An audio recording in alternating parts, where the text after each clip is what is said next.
Welcome to Mysteries, Monsters, and Mayhem. I'm Shannon Lawrence. And I'm MB Partlow.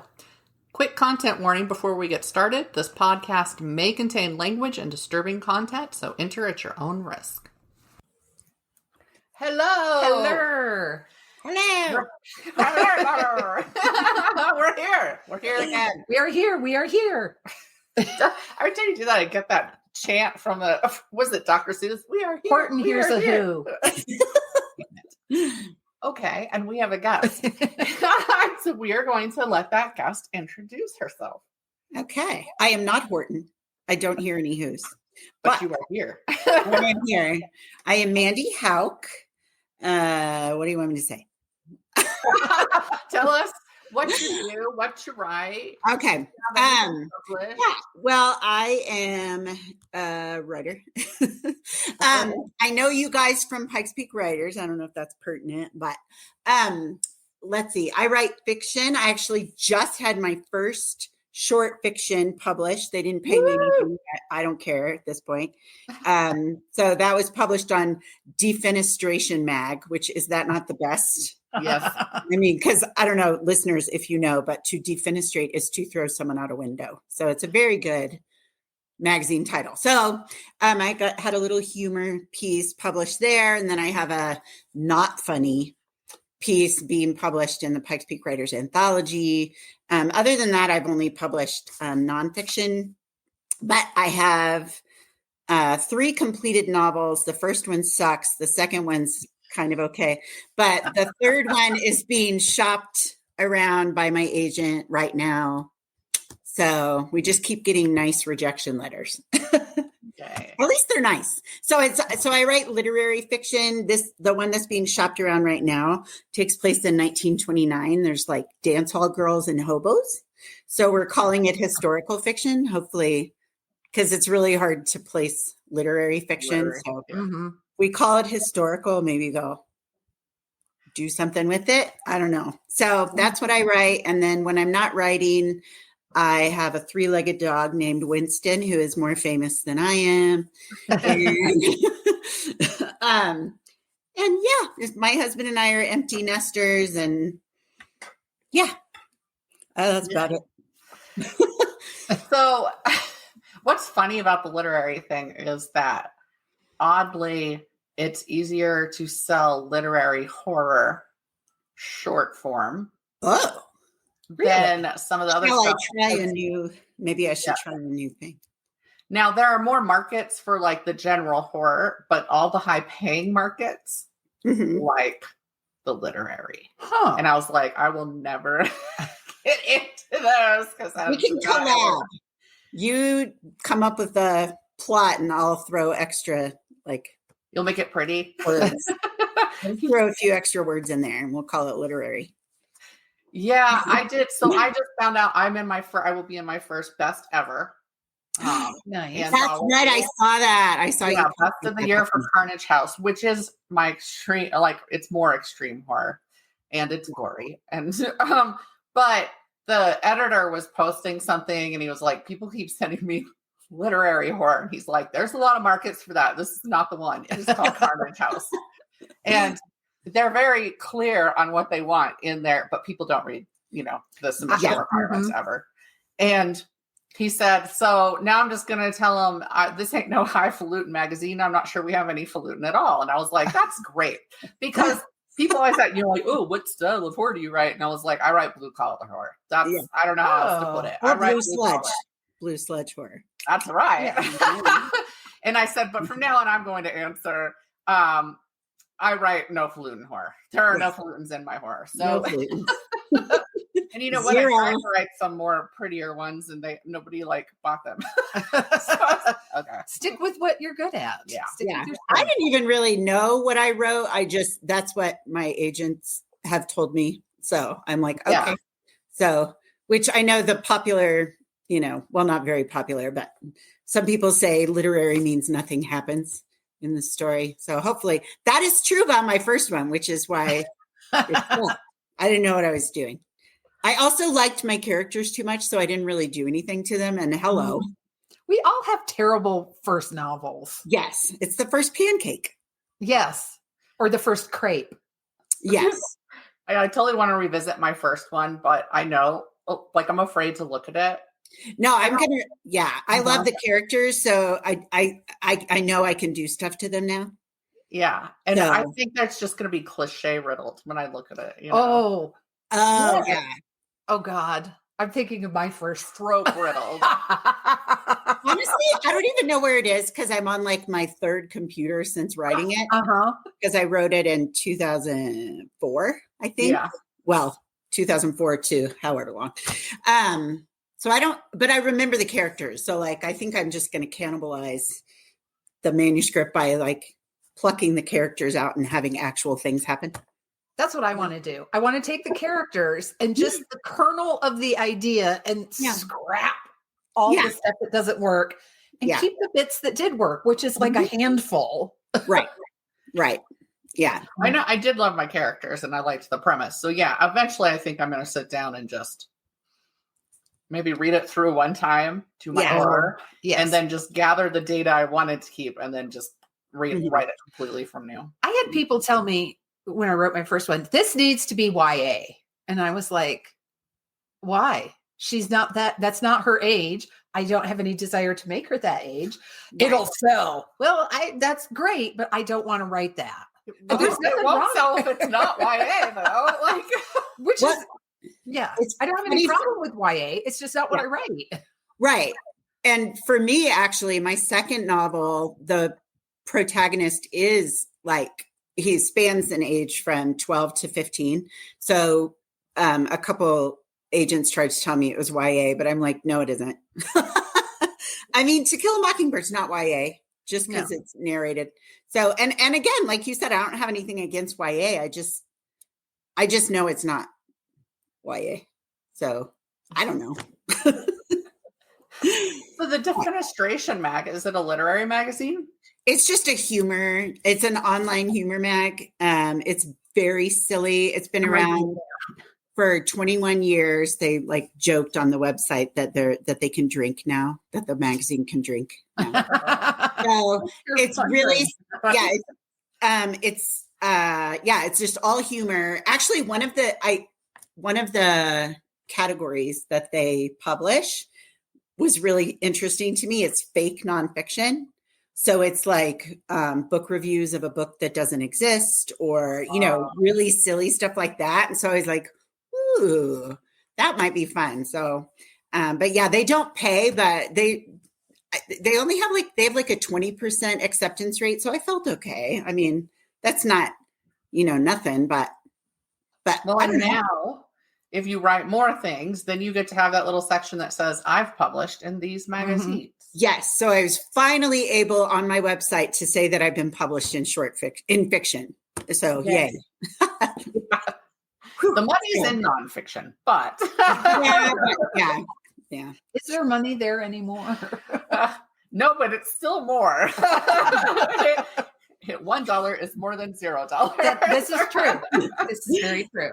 That is true. So yeah, but the Pikes Peak Writers Anthology, I wrote something for that that's a little more melancholy. This is more my speed, or more what I typically write. I guess I could start writing more humor. I don't know.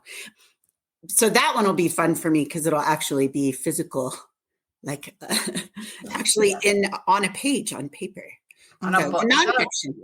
Yeah, the nonfiction I've published has been like in magazines and stuff, but like physical ones. But it's just like columns and I don't know. Yeah, personal stories like about marriage and stuff. Because I'm an expert, I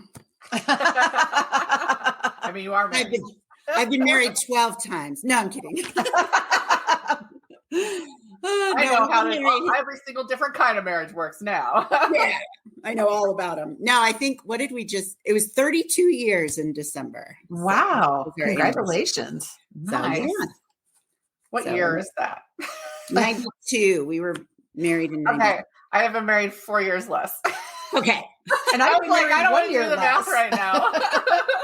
Because we got married in 93. Oh, okay. Yeah, so and it was 12/12. So our 20th anniversary was 12/12/12.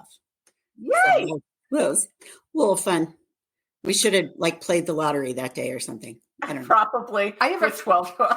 I have a friend who was very considerate, and her most recent marriage, they got married on 5/5/05. Oh, that's nice. I was like, thank you. I will always know your date. I will always know how many years it's been. Thank you. I have a friend for me, but I have a friend who got married on 7/8/9. that's nice. Well, Yay. Mine doesn't have any of those No. I suppose that since it was August 10th, 96, when we get to 12, when we got to 2012, it was 8/10/12. That's the closest I could get to anything. Anything fancy. Oh, well. My marriage got planned around, crap, we should probably get married before my friends go off to college. Yeah. That's a good, yeah. So somebody can come So to it. Yeah. We decided on Memorial Day weekend so we could always have a 3-day weekend. That's how we That is smart. See, we did December so we could have a little bit of Christmas decorations in the church and not have to pay for everything. Nice. And see, my thing is, if I hadn't been basing it around what everybody else was doing, which I would not do again, we would have gotten married in October probably. Yeah. I love the fall. It's also, Halloween month. Yeah. Our older daughter got married on 10/10.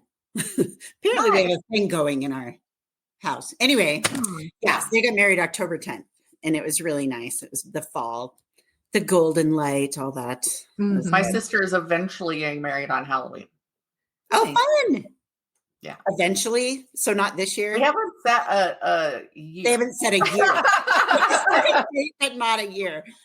I love that. So, yeah. That's good. So I was like, okay, eventually. So are you going to get to go in costume to the wedding, or are you dressing as a I don't think they've gotten that far. Okay. There are millennials. I'm surprised they're getting married at all, because a lot of millennials just don't. They just, okay, here's our relationship. We're gonna Goldie Hawn and Kurt Russell. Yeah. Hey, fun fact, I dated Kurt Russell's cousin in high school. Nice. Ooh. Was he hot? Yeah. I like that. There's no hesitation. No, let me think about that. It was just, yes. Yeah. He had a mullet too, just like Kurt Russell. Ooh. Hey, it was 1980. What was it? 85 at the time. So, yeah. Yeah. His dad was Kurt Russell's brother. Okay. Yeah. Wow. Yep. I didn't get to meet him. We didn't date long enough. We only dated 3 months. It was my longest relationship before Peter. I was very decisive. I would go out with the guy, and like 2 weeks later, I'm like, but whatever. I didn't date a lot of people, and I didn't date very long either. And now here I am, 32 years. So, hey. I was the same way. So maybe some shit works. I don't know. Yeah. All different kinds. Yeah. I was single in the 80s, and that's all I'm going to say. It's a freaking great time to be single. Yeah, I dated some. I mean, I really only in terms of dating with like a couple people. I had a lot of really great, like, hot flirtations. Like, that we never really like, let's go to dinner. Right. Yeah, I was always everybody's, like, all of the guys I had real feelings for thought of me as like a sister. So I got you're just like my sister speech like so many times. Like this guy, I was like his big sister because I was like 6 months older. And then this guy, I was like his little sister. And I'm like, fine. So, whatever. Always the sister, never the girlfriend. That was me. Aww. But, hey, like I said, it's working out now. So far, so good with Peter.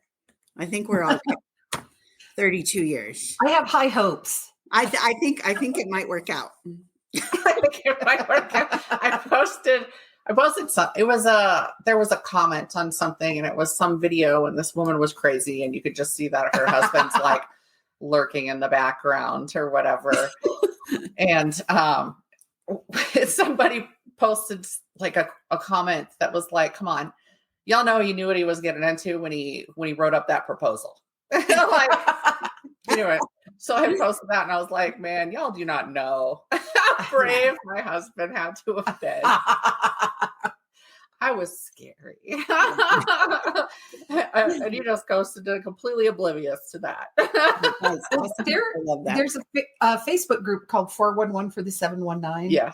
And so people will post in there, hey, where do I go do this? Or how can I get some help with this? Or I need some advice for this. And I mean, some is just scammers, but this woman posted, she was looking for something very specific. I mean, she might have wanted help looking for an apartment. I don't remember what she was asking for. It seemed very reasonable. This was for her mother who was getting divorced after 50 years of marriage. Oh my gosh. I saw that and I just thought, what happened there? Yeah.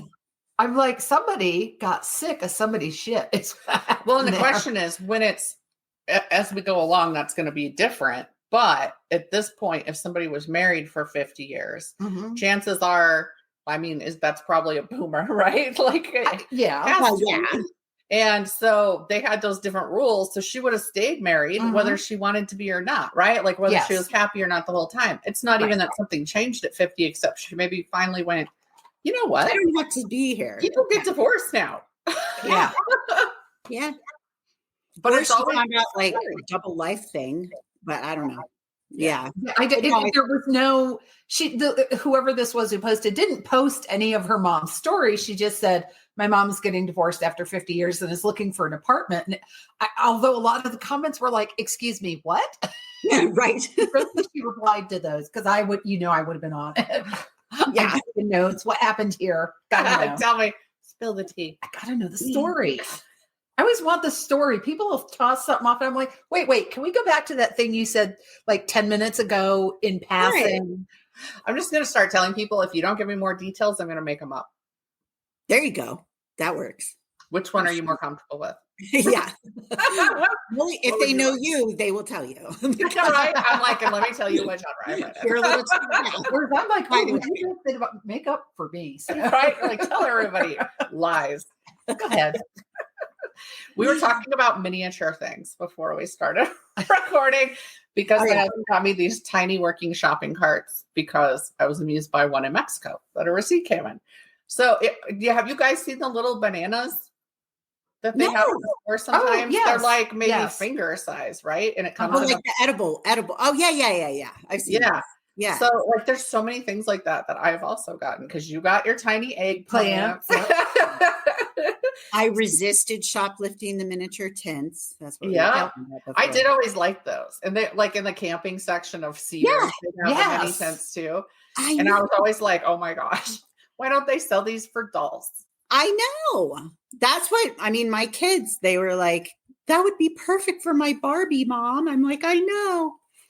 So let me just fold it and put it in my pocket. They fastened it really securely to the shelf. Otherwise, no. Because everybody wanted to steal that. Everybody tried to pull it off. They could have made money by marketing it to regular people instead of business to business. 100%. Oh yeah. And now I have like a little tent, but it's for the cats. Oh, cute. So now I have one. And except they get in there with a toy, and then that tent is like rolling like you're in a storm, right? I know. That is funny. That's really funny. But I love it. And then I got the cats a mini sofa. Did you? I want one. Okay, I have a friend who got, the filing things for desks where it'll have like 2 levels for the in, out, whatever. Mm-hmm. She bought one for her cats. Surely, I don't know. I feel like it wouldn't be that big. It must have been something else. But anyway, whatever. She bought a 2-level thing that was supposed to be for storage. And she made it her cat bunk bed. She put little towels on there for her cats. And they actually, they use it. Mm-hmm. And they'll be on there at the same time. It's hilarious. So, yeah. I should put a cat bed like on my desk and it would make, because they're always, if I'm working in my office, they have to be on the desk. Yeah. Or in the chair. So the chair that MB sits in, frequently I turn around. I didn't know when they got in there, right? I turn around, there's just a cat or there's 2 cats in the office chair. And I'm like, I don't think my cat knows he's a cat because he doesn't do that. He also, get this, does not give a crap about cardboard boxes at all. I know. I'm like, you're lost, buddy. So he does not care. He also, his preferred place for being petted is his stomach. Yeah, one of my cats Wow. will roll over and show her belly if she wants it rubbed, and I'm like, you're not a dog. You're not supposed to do that. I know. And he has never, we got him in 2020, and we rescued him in 2020, and he has never scratched us or bitten us or anything. And he when he wants to be petted, he'll walk in front of you and then just flop and give you his belly, and then you pet him, and he loves it. And he never stops you ever. Like there's never any like, okay, that's enough. So I don't know. We've been doing the podcast since 2020, and it's just within the last 3 months that I will come over and all of a sudden there will be a cat in my lap. Yeah. As we're sitting, they like ignored me for years. And they're now like, apparently you're staying. Like, I guess she lives here now. We don't know. We don't know what's happening. I guess she's all Even right. Athena walked in here, and that one, Athena, despite being a mighty huntress and a belly rub lover, is, I think it's our fault because we named her Athena, that she became a mighty huntress. You have to take responsibility. But Yes. she is absolutely completely timid and afraid of people. As soon as my son's friends come over, she hears somebody at the front door. It hasn't even been open yet. There's no doorbell's been rung. I'll just see her zoom past, and that's how I know somebody's at the front door. Louis, that's our cat. He's like that. But Yeah, then she'll hide for hours. if someone has come over more than once, it's like he recognizes their voice or something. And then he'll come up and he goes around. He's a little hussy. He'll go around to everybody and get his belly rubbed. He doesn't care. So all of my friends think they are his favorite. Yeah. So Yeah. don't tell. My elder cat is the same, where she's like, I don't care who you are. Touch me. Yeah, exactly. Pet me. Pet me right now. Pay attention to me. And these boys, I mean, it's a bunch of, they're all the big guys, right? And then they come in. So I guess I get why they're afraid, but they will happily sit there and pet all 4 cats for as long as they would let them, if the cats would stop being timid. Yeah. They're super sweet. Yeah. Well, and the cat tries really hard to make friends with the dogs, but one of them, Mabel, the poodle, she just doesn't care. She just sort of looks through the other dog and the cat. She's just like, you don't exist to me. I am who I am, and I don't need you. But then with some ghosts. Yeah. But then our other dog, my Winston, the aforementioned 3-legged dog, he just growls at Louis, and Louis tries so hard to cuddle with him, and he's like, no. But I mean, he's a Shih Tzu and he only has 3 legs, so he has issues. So, you know. A little attitude. He's 14. He's entitled. He has no interest in making new friends. That's fine. I can relate. I know that's true. I mean, aren't we all at that point? You know, no new friends. That's fine. I knew my best friend as a kid had a Shih Tzu named Tequila. I love that. My first experience with the Shih Tzu. Yeah, they are special. They are. Yeah. Yeah, I think she would say it just like that. And he was 6 when we rescued him. And the reason he only has 3 legs is because his one leg was injured for his whole life, but he was at a puppy mill, so they didn't care.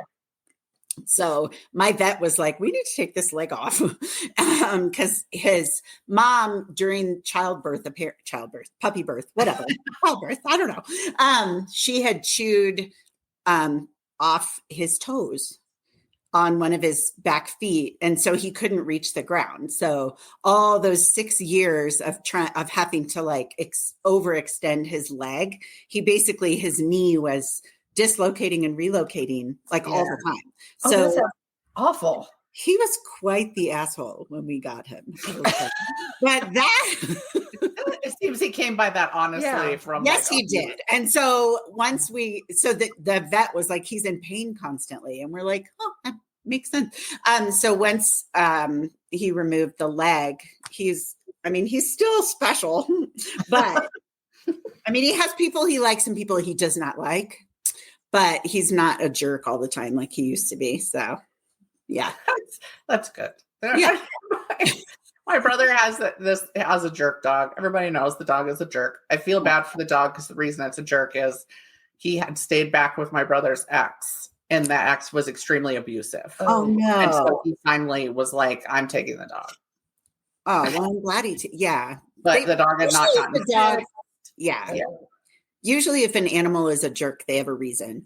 Yeah. For being I have a friend who has a Chihuahua that. They don't have a reason. no. I'm just kidding. Their reason is being a Chihuahua. Here's what I did. I ignored the dog completely, and now I am the dog's favorite person. Oh, Because I was like, whatever. And that was all it took. I was like, that's funny. that's just too twisted. It's just sad because like the perfect Shih Tzu face. I mean, Winston literally looks, especially at a certain point when his hair is a certain length, he looks exactly like an Ewok. Exactly. Like the giant blackish brown eyes, and they're all like wet and sad. And so the problem is he looks like he wants you to pet him, and he really doesn't. And so like when we have people over, I have to tell them, like, first thing, I'm like, look, I know he looks like he just wants love and he's love starved, but please, just be really careful because he probably doesn't. So basically what I tell people is if you're going to pet him, don't look away when you're petting him. Oh, yeah. Because if you're petting him, he'll take it for maybe he's the cat and Lewis is the dog. Anyway, That's what it sounds like. yeah, because he'll get to a point where he's like, yeah, okay, I'm done. But he like makes a face. He kind of rears back. And if you're not looking at him, you don't know that. And then, yeah, he's never bitten anyone. He has, snapped, but I don't know. It's just funny the difference between big dogs and little dogs because I had a Doberman, right? And so the first time I discovered that little dogs were like the mean, attitude-filled ones. Yeah. I discovered that about people. No, I'm just kidding. I'm only partially kidding. But I know what I mean, so it doesn't track. You're the exception that proves the rule. She was like the sweetest dog ever, unless somebody hurt one of us kids or like touched one of us kids. And she was like, then she was a Doberman like from a movie, right? But she still never bit anybody. But she did drag one of my friends down a really steep hill because his brain didn't let go of the leash. Oh, when she killed the snake. Oh, yeah, we had these giant bull snakes in Maryland, and one of them just went, and she went, yeah! And it went right down this slope, and she went down the slope, and my friend went down the slope on his belly. Oh my gosh. Ow. Yeah. She was fast. Yeah. So, yeah, that's like the worst she hurt anybody. Now, she disliked one girl that came into the house, and I think I have reasons that I theorize were the reason that she didn't like her. But yeah, it was really interesting to see her suddenly hate a human being when she loved human beings. And I was like, you're evil. That's something you want to take note of. Mm-hmm. Conversely, Winston, the only person he has ever, like when people come to the door, Mabel, the little poodle, she gets all excited, goes over and says hi. She loves people. She just doesn't care about the other animals. But Winston usually just hangs back. But the only person he has ever run all the way to the door and let him pet him before he came inside is the young man that my younger daughter is dating right now.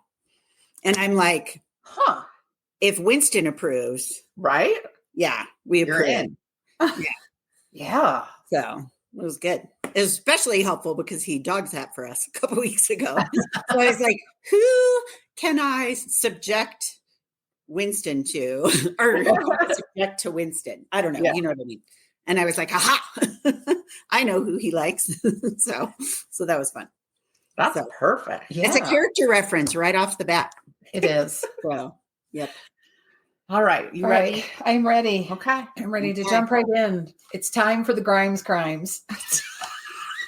I frequently write stupid titles for my pieces that I never get to say them because we don't do it that way. But this one, I was like, I'm going for it. Crimes. Yeah. Okay. So as some of you probably know, ideas for the podcast for what we're going to talk about come from all over, from our own heads, from stuff we see on TV, come everywhere. I have a true crime a day calendar. Thank you, Miss Amy, because I got another one this year. So I love what I could say. One of my sources is my true crime a day calendar. My youngest daughter sends me fun facts. They're not fun, but they're always interesting. Again, fun is in the eye of the beholder. Yes, it is. Yeah, I was going to say. And I have a couple other friends who will send me links of weird stuff they've come across, which is how I came across this hideous little story. I don't know if either of you have seen it, about the Grimes family. So according to a story that originated from Creepypasta, in the early 2000s in Savannah, Georgia, Martha and Eugene Grimes took people, possibly foster children. I mean, even the writing in this article, the story changed like mid-sentence. Possibly foster children. Okay. Possibly foster children, took these people captive and sewed them into giant stuffed animal costumes and forced them to perform. And it was unclear how they were getting away with this, except for the fact that they were generous and philanthropic. And I'm like, of course, all you gotta do is throw your money and a little time around, and everybody will overlook your crimes. And supposedly, somebody saw the movie Five Nights at Freddy's, and it triggered a memory. That is so funny, because I was about to say, what is this? Five Nights at Freddy's. And that triggered the memories. And anyway, it wasn't true, because I read that. And first of all, the photographs are not historically accurate. They don't match the timeline. If this happened in the 2000s, in the early 2000s, there were pictures that looked like they were from my grandparents' era. And I'm like, and then the photos of these alleged stuffed animals, I'm like, well, that's computer generated. That's not a real picture. So that's such a problem right now, though. Like fake pictures and stuff. Oh, I know. It's getting really good. I know. I don't believe any photo I see online. That's probably for the best. That probably is for the best. Man. Yeah. Because I don't want to share the AI stuff. And I'm like, I don't know if I can share this thing. I don't know. Yeah. So when you see stuff like this online, you always have to go to the comments. So because I immediately started, I'm like, I'm going to research this. No, not true. But when you look in the comments, there's often someone who'll go, yeah, this is a bunch of baloney, but did you know about, and they'll redirect you to something else that's like, okay, what fresh hell is this? So I've got I've got a monster and a mystery, both involving the family name Grimes, although the first one is Grime. So to do the monster first, October 2nd, 1984, Delta Elementary School in Fulton County, Ohio, 29-year-old second grade teacher Eugene Grime was arrested and charged with 3 counts of statutory rape involving multiple children. 2 days later, a grand jury filed a 17-count indictment for crimes against at least 11 children under the age of 13. Oh. He tried to get his bail lowered. He protested his bail, said it was too high. And the judge said, in essence, fuck off, you're a flight risk. And he also tried to challenge his dismissal from the school. He wanted to hear it. Yes. Oh my gosh. I'm sorry you all couldn't see Mandy's face right then. It was just her jaw dropped. It was, yes, he wanted to go back and challenge his dismissal, his immediate dismissal from the school. So he accepted a plea deal, which was offered to spare the children from having to testify, which I think is a good thing. Yes. He was sentenced to 2 consecutive 7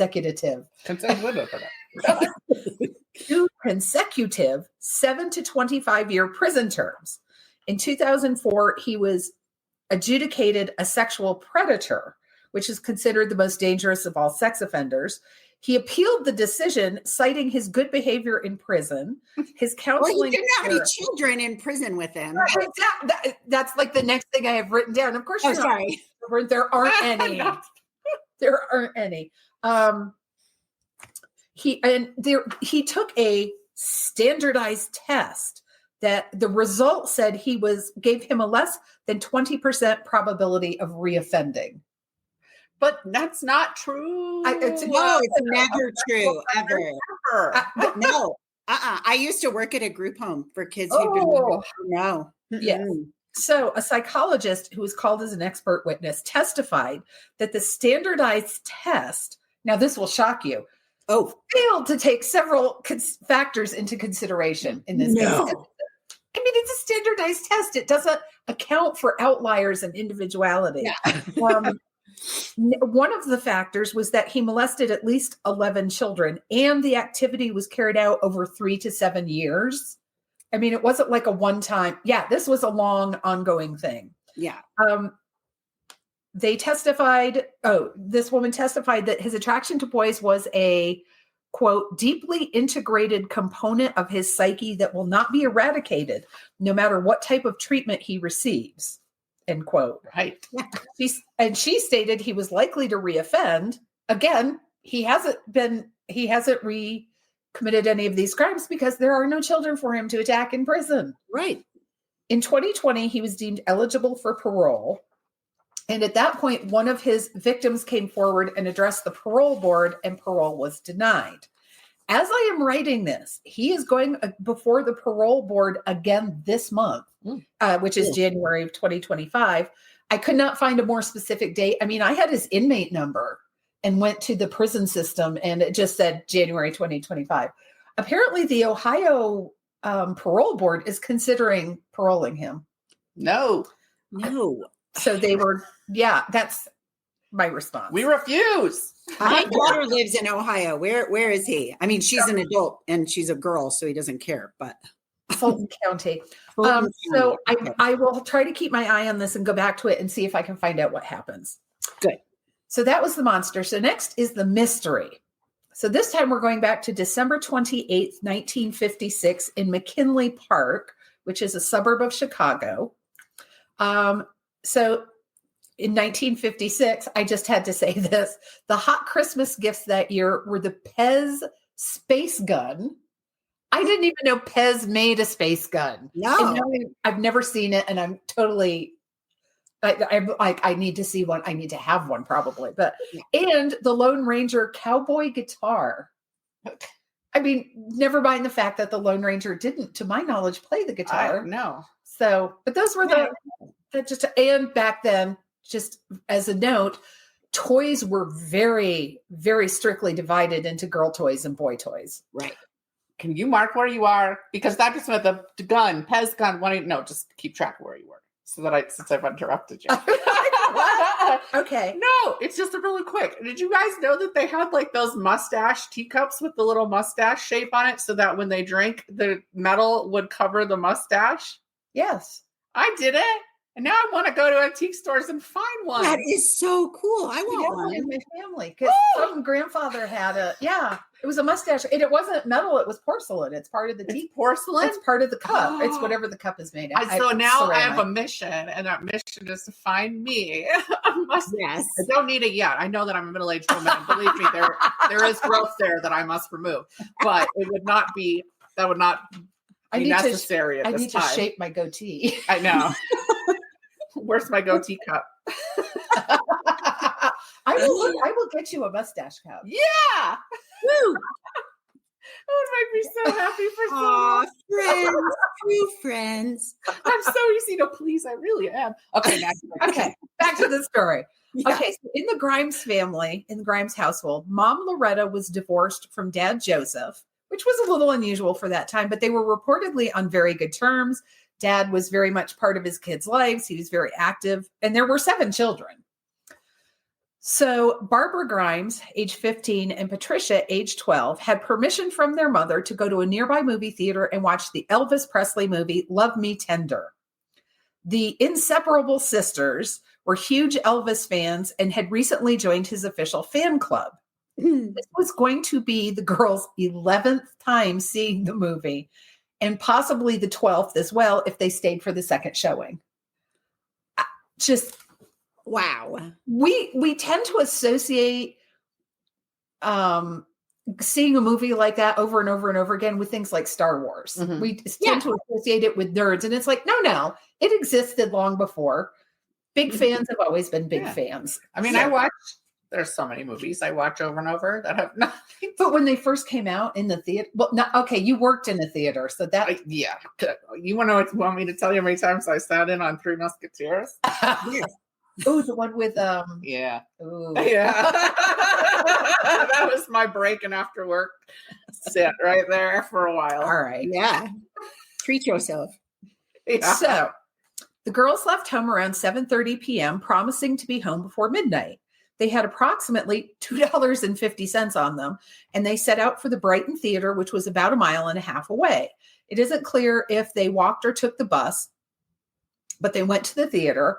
One of Patricia's friends, a girl named Dorothy Weiner, said she and her little sister had sat behind them at the theater. And when they left, Dorothy and her sister, the Grimes sisters, this was about 9:30 because those two girls weren't staying for the second show. The sisters were in line to buy popcorn. Okay.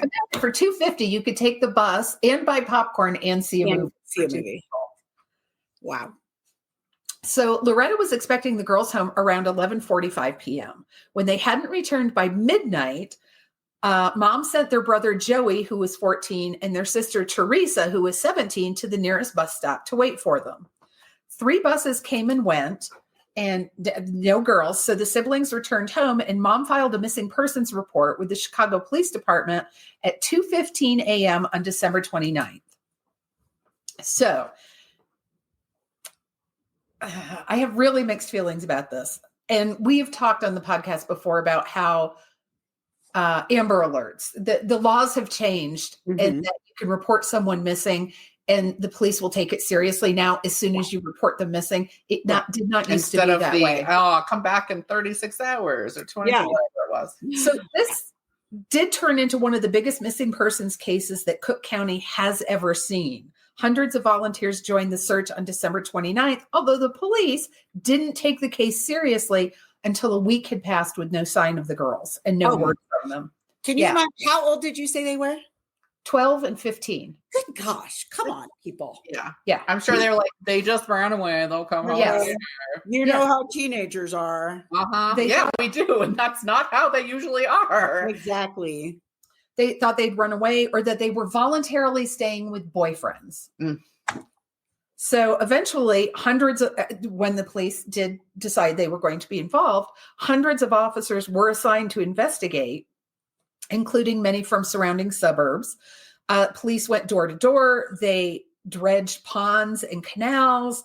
15,000 flyers were handed out. Their church offered a cash reward, and some 300,000 people were questioned. 2,000 people were interrogated, and 2 arrests were made, although both of those cases fell apart. Wow.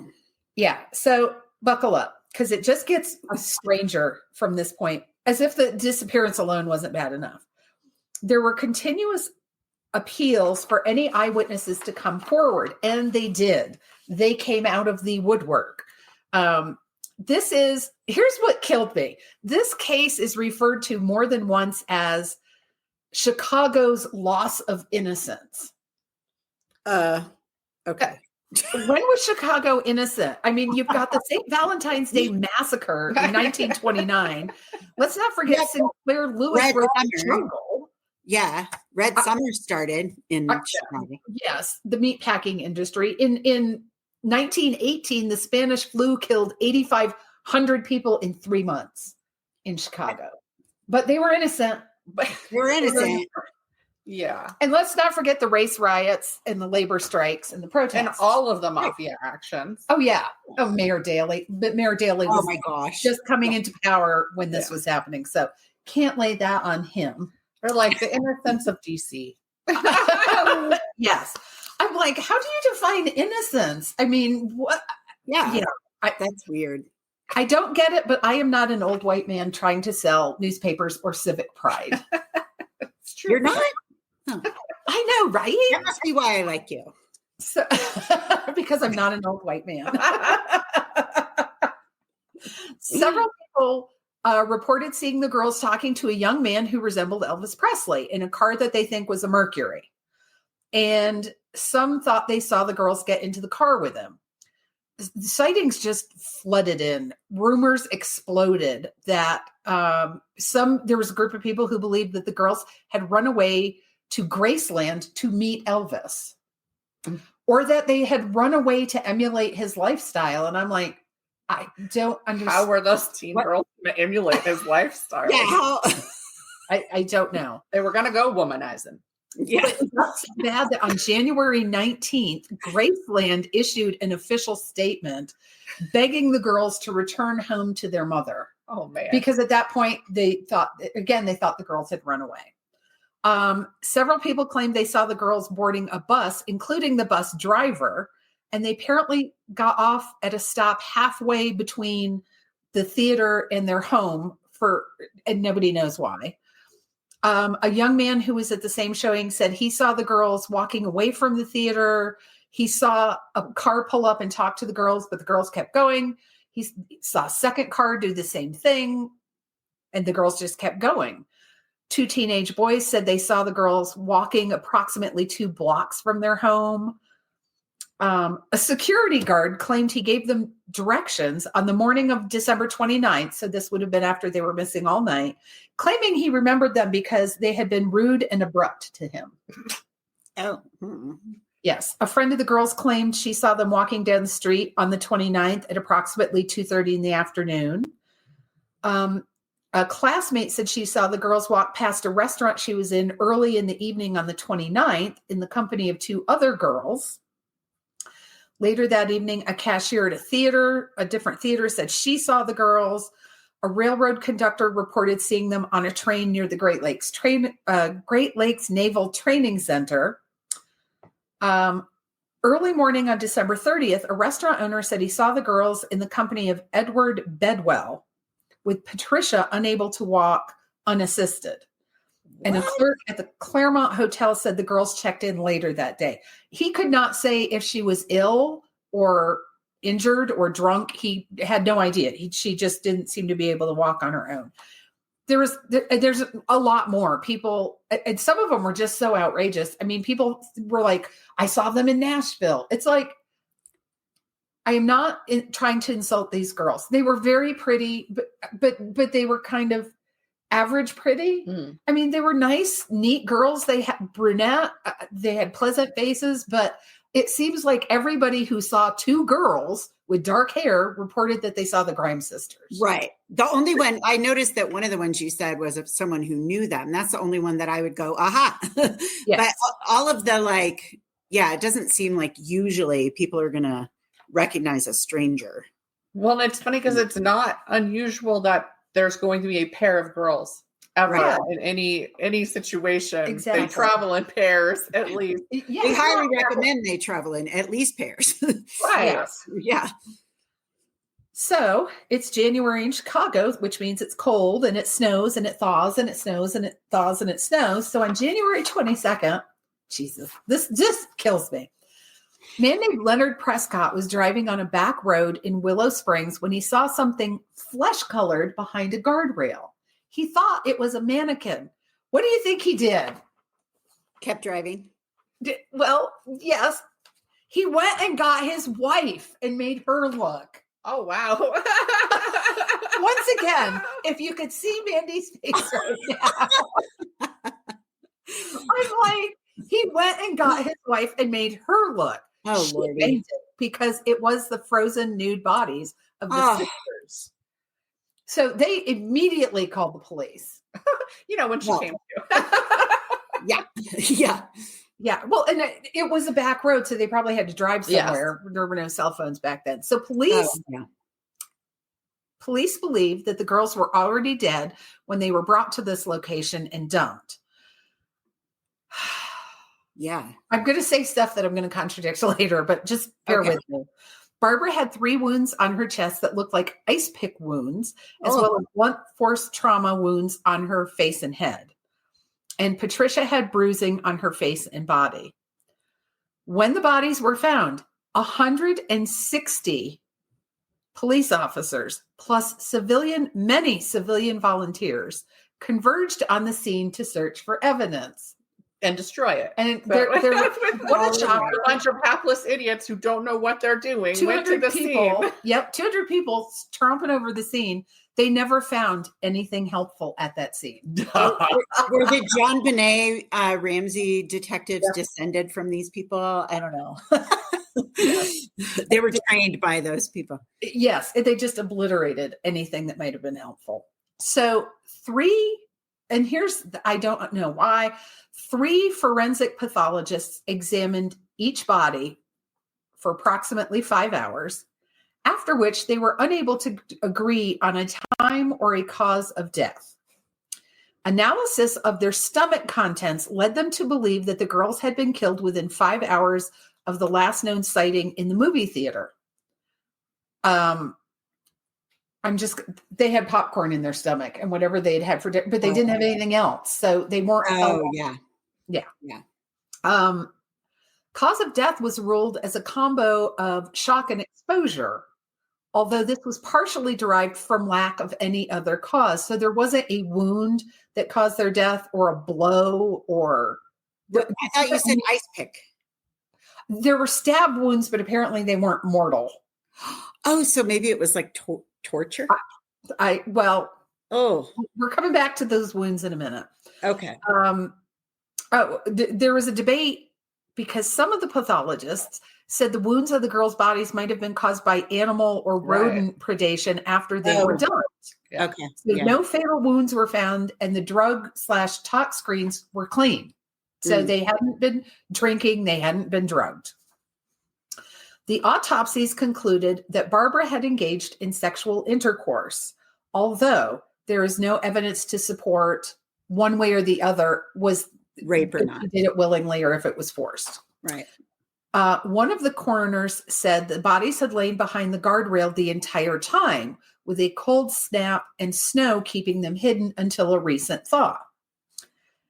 However, the chief investigator for the Cook County Coroner's Office, whose name was Harry, I'm going to say Gloss. It's Glos. I don't know if it's Gloss or Gloss. He disagreed with almost all of these findings from the time of death to the cause of the injuries.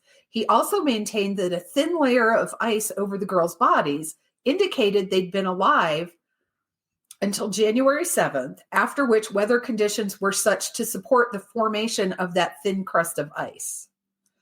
That is super simplified, but I was not going to sit here and talk about thawing and freezing and he also said both girls had been sexually assaulted repeatedly during their captivity. He claimed that the other investigators had lied about all these details to protect the girls' reputations or to spare their family from hearing the awful details. Given that the year was 1957, he could be right. That has happened. It has happened, and it's so stupid. Yeah. So would that mean they're killer because we need to make sure nobody knows this thing happened? Yes. Yeah, because how sad. Yeah. So would they have lied then about the stomach contents? Because to me, that was pretty compelling evidence when they died. He did not. I couldn't find where he contested the stomach contents. Okay. So then they weren't held captive that long. So, right. Investigators over the years and those who have seen the original case files supported his claims.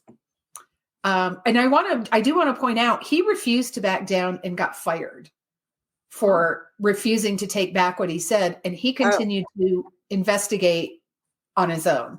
Wow. There were allegations, and I couldn't track down exactly where these came from, that the two sisters had been in the habit of hanging around outside bars, getting older patrons to purchase drinks for them. And I'm like, where the fuck did that come from? 12-year-old and 15. I mean, yeah. In 1957. Yeah. I don't think so. I mean, I did that in 1985. No, I'm kidding.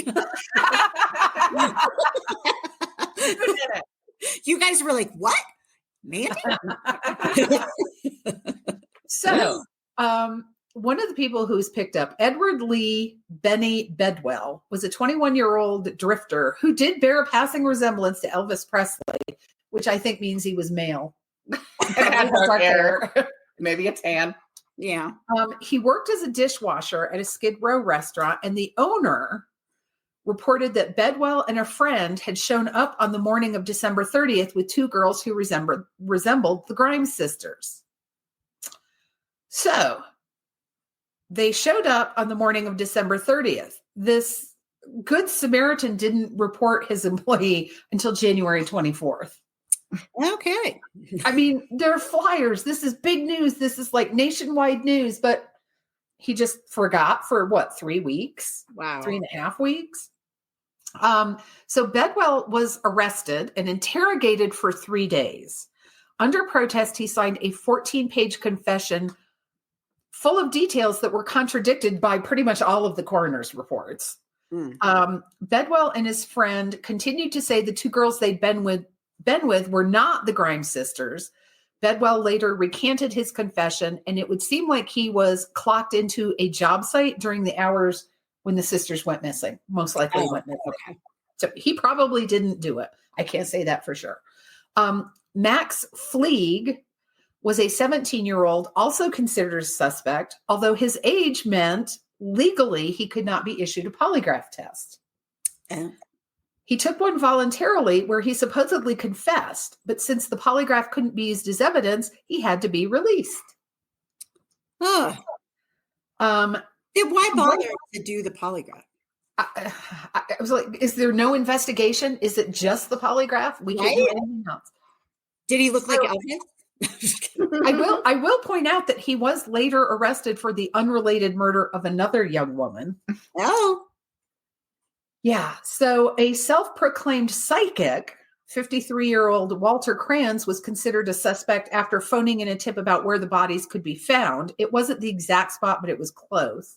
He denied any involvement, and after several interrogations was released. So in fact, nobody has ever been arrested for the murder of the two sisters. It does continue to be investigated. So to this day, nobody knows who did it. In 2013, a retired police officer began investigating the case again. He believed that it could be solved with the public's help. He believed the killer was a 23-year-old confessed child killer named Charles Leroy Melquist. Oh. Melquist was convicted of a similar murder in September 1958, but despite similarities, was never questioned due to some stipulation his lawyer had made that he could not be questioned about other cases. I was like, who means there's other cases. Yeah. If you put that if you're going to stipulate that, it's because there's trouble. Oh wow. Yeah. His lawyer said he could not be questioned. So another. That's a good lawyer. Fast forward a few years, another retired Chicago police detective believes the murder is linked to that of John and Anton Schussler and Robert Peterson, who went to a movie and never returned. It was the usher. Well, their naked bodies were found in a forest preserve, and Kenneth Hansen was tried and convicted for their murders, and he owned the property the girls' bodies were found on. Oh! But there was no other evidence linking him. There's nothing linking him to the girls. So in 2022, this detective, I don't blame him for wanting to solve this. He wanted authorities to exhume the girls and scrape under their fingernails for possible DNA that could link Hansen to them. Yeah. And while I don't blame them, I don't blame him, the authorities did not believe that it was a strong enough case and they would have to clear it with the girls' families. And they're like, I really don't think they wanted to stir this all up for the family all over again. To this date, it has not been done. And I couldn't find anything going, yes, this detective's theory is the right one, or this detective's theory is the right one. I'm like, it seemed like there were plenty of people in Chicago at this time killing young people. Yeah. Nothing definitively linked. So these girls did this. They went to the movies. It wasn't a new thing for them. They went to the movies all the time together. Oh, so it could have even been someone who knew that. And it could have been. But yeah, they just went to the movies, never came home, and their family never got an answer, never got any kind of closure on what happened to them in between when they left and when they were found, when the bodies were found. So who from the family even remains alive at this point? Because it's like 70 siblings. I'm pretty sure the mom is gone. I would think, I don't know. I hope they asked if they could exhume them, because I don't know. I don't know anyone who's been murdered, so I don't, but it seems like I would want to know. And so I would be, even if you didn't have a suspect, I would want because of DNA tech, science, Yes. I would want them exhumed regardless, and then put it in CODIS, and And so much stuff has changed in pathology at this point. There are all sorts of things Yes. they could investigate about and be like, okay, was this animal predation? I mean, we've got the body farm. We've got all the places that we can learn about that now. Yeah. We know much more. So much more. Is it really ice picks, or was it animal predation, like you said, or was it? Yeah. So, and that was the thing to me, if you're a coroner, that's a position of authority and you have a duty to tell the truth. Yeah. Not to shield someone who presumably you don't even know. You're shielding these two girls' reputations.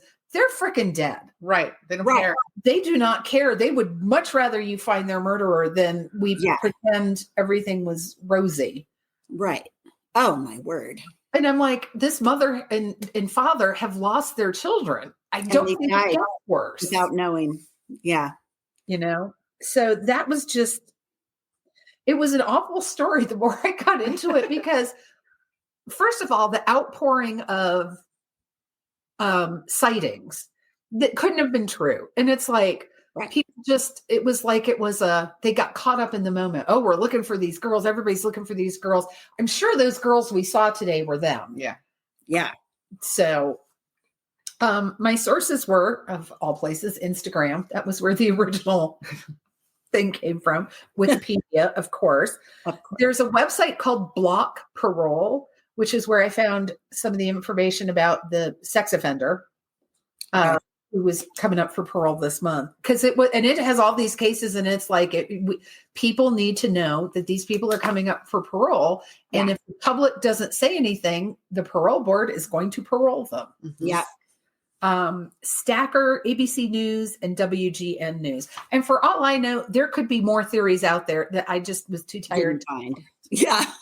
You get through just so many and you're like, okay, so this retired detective thinks this and this detective thinks that. I do think the first one had worked on the crime originally before he retired. Well, he's still on the force, but it's just insane that they could disappear like that and never know what happened. It makes me very sad. Yeah. And for the family, I mean, to be the parent of one murder victim, but then two. Yeah. Oh my gosh, I cannot. No. Ugh, that's just awful. Mm-hmm. So, is it my turn? It is your turn. And now, lift our spirits. Oh, I will. Just wait. Unless we have people who have an inordinate affection for emus. And yes, I just said emus. That is exactly what I said. Okay. So, I just realized that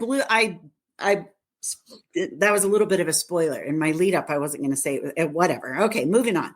All right. Well, I'm going to start with a little bit of background information on this. What I'm talking about, it's not a monster. It's not really a mystery. It's mayhem. It is mayhem. Love me some mayhem. Okay. And it is historic. It is a historic conflict. Okay. So then there were two sides, and I'm going to give you some backstory on the two sides. Who's the protagonist? Who's the antagonist? You could decide. Okay. All right. So first, I already blew my lead, but it is the emu. Yes.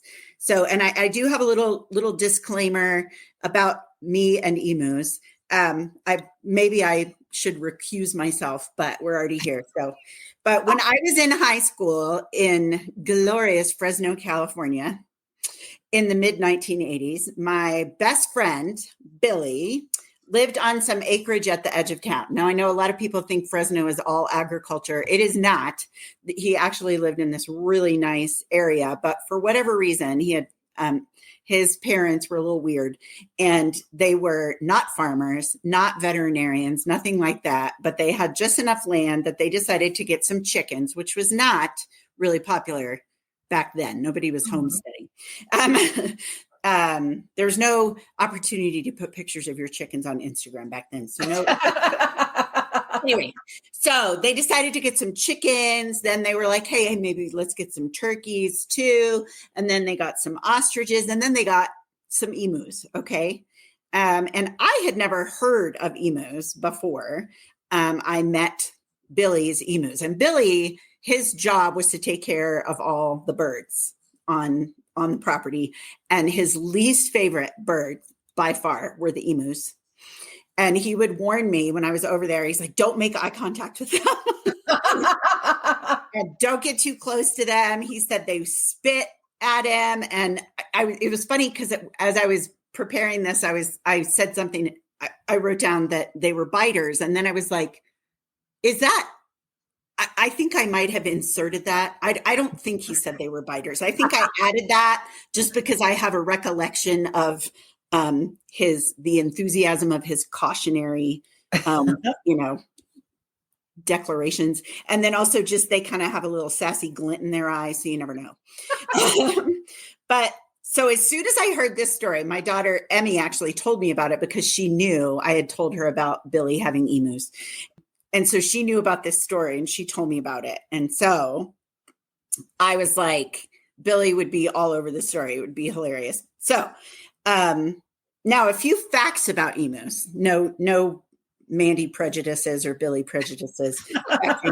So some of these aren't really breaking news. I think everyone knows that emus are flightless birds. They are almost 6 feet tall. The only larger living bird is the ostrich. And they have a stride of about 3 feet. Why are they flightless? Do you guys want to guess how big their wings are? Not so big compared to their body, right? No, they are. So they're almost 6 feet tall and they average 120 pounds. Their wings are 8 inches long. I told my husband and he's like, why do they even have wings? I'm like, I don't know. It's the tyrannosaur of birds. Yes, very big. Yeah, whatever. So that would explain the flightless thing. So they sound kind of like just a super tall, gangly chicken, but there's a bit more to them than that. So the most fun fact I thought was that they are called emus because that is the sound of the male call. That's what they yell, emu. That's what they yell. Apparently the girls don't talk, just the boys. Oh. The weirdest fact, in order to aid their gizzards in grinding up their food, they swallow pebbles. They swallow large pebbles to help their gizzards. The cutest fact, I thought, was that the males build the nests and incubate the eggs. The eggs are from several different females because basically the male builds himself a nest and he sits there. He's like, hey, ladies. And then multiple ladies will come over, whatever. And then they lay the eggs, and then he incubates the eggs. And he raises the babies until they're like 6 months old. So I'll have the whole brood of all of his multiple baby mama. So, yeah. Hey, it's like Nick Cannon. It's the Nick Cannon. Anyway, sorry. I just thought of that. Although I don't think he's raising the children. That's fine. Don't sue me, Nick Cannon. I have no... Anyway. But the most alarming fact... Emus are the only bird with calf muscles. Wow. They have calf muscles. So that's why they can like take off like a shot, which is pertinent for our story. So they can run up to around 35 miles an hour. That's such a picture of like, I know, right? Under the feathers on an emu.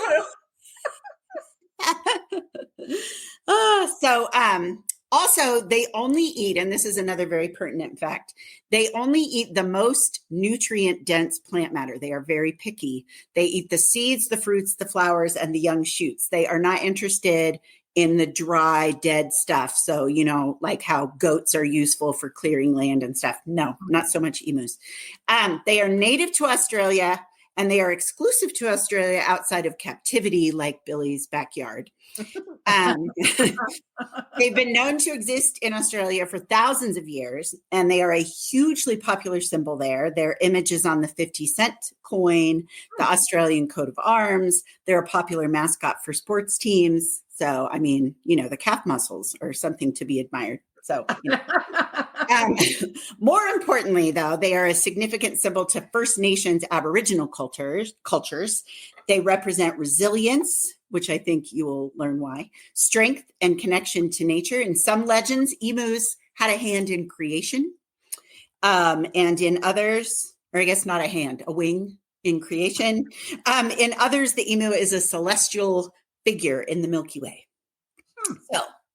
But back here on Earth, they can handle eating every few days. So sometimes they'll lose up to like 50 pounds just looking for food, but they have to drink water every single day. So they follow the rainfall patterns, and they can travel hundreds of miles around Australia over the course of the year, sometimes walking as much as 15 miles in a single day. Now, ecologists say, here's a geeky fact, they are not truly migratory. That's why I haven't used the word migration, because they are unpredictable. So they wander unpredictably, just following wherever the rain is. And usually they are alone or in small family groups. So where migratory birds typically are in flocks. So, however, in the case of drought, everything changes. I'm going to leave it on a little cliffhanger there and then tell you the other party to this historic conflict. So I know this will be shocking, but the emu's nemesis is the Australian military.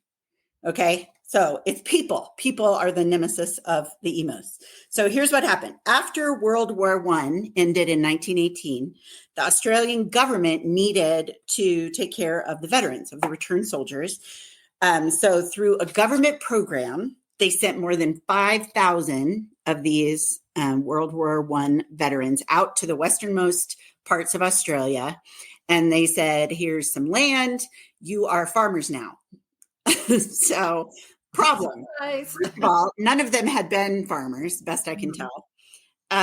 Also, Western Australia, not a really great place to farm. The soil is horrible. The rainfall is inconsistent. And there are hungry, thirsty, wandering emus.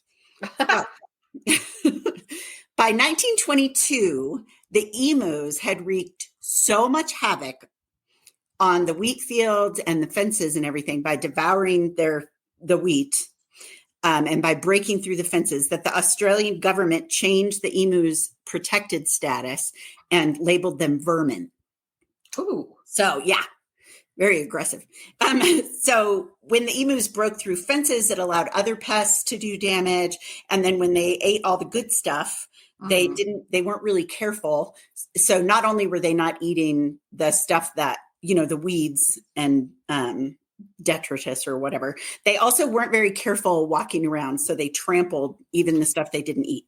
So, but classifying the emus as vermin gave the farmers permission to kill them, to defend their crops by shooting them. But these were not well off. These were, they didn't have a lot of resources, these farmers. So they maybe didn't even have weapons, the ammunition.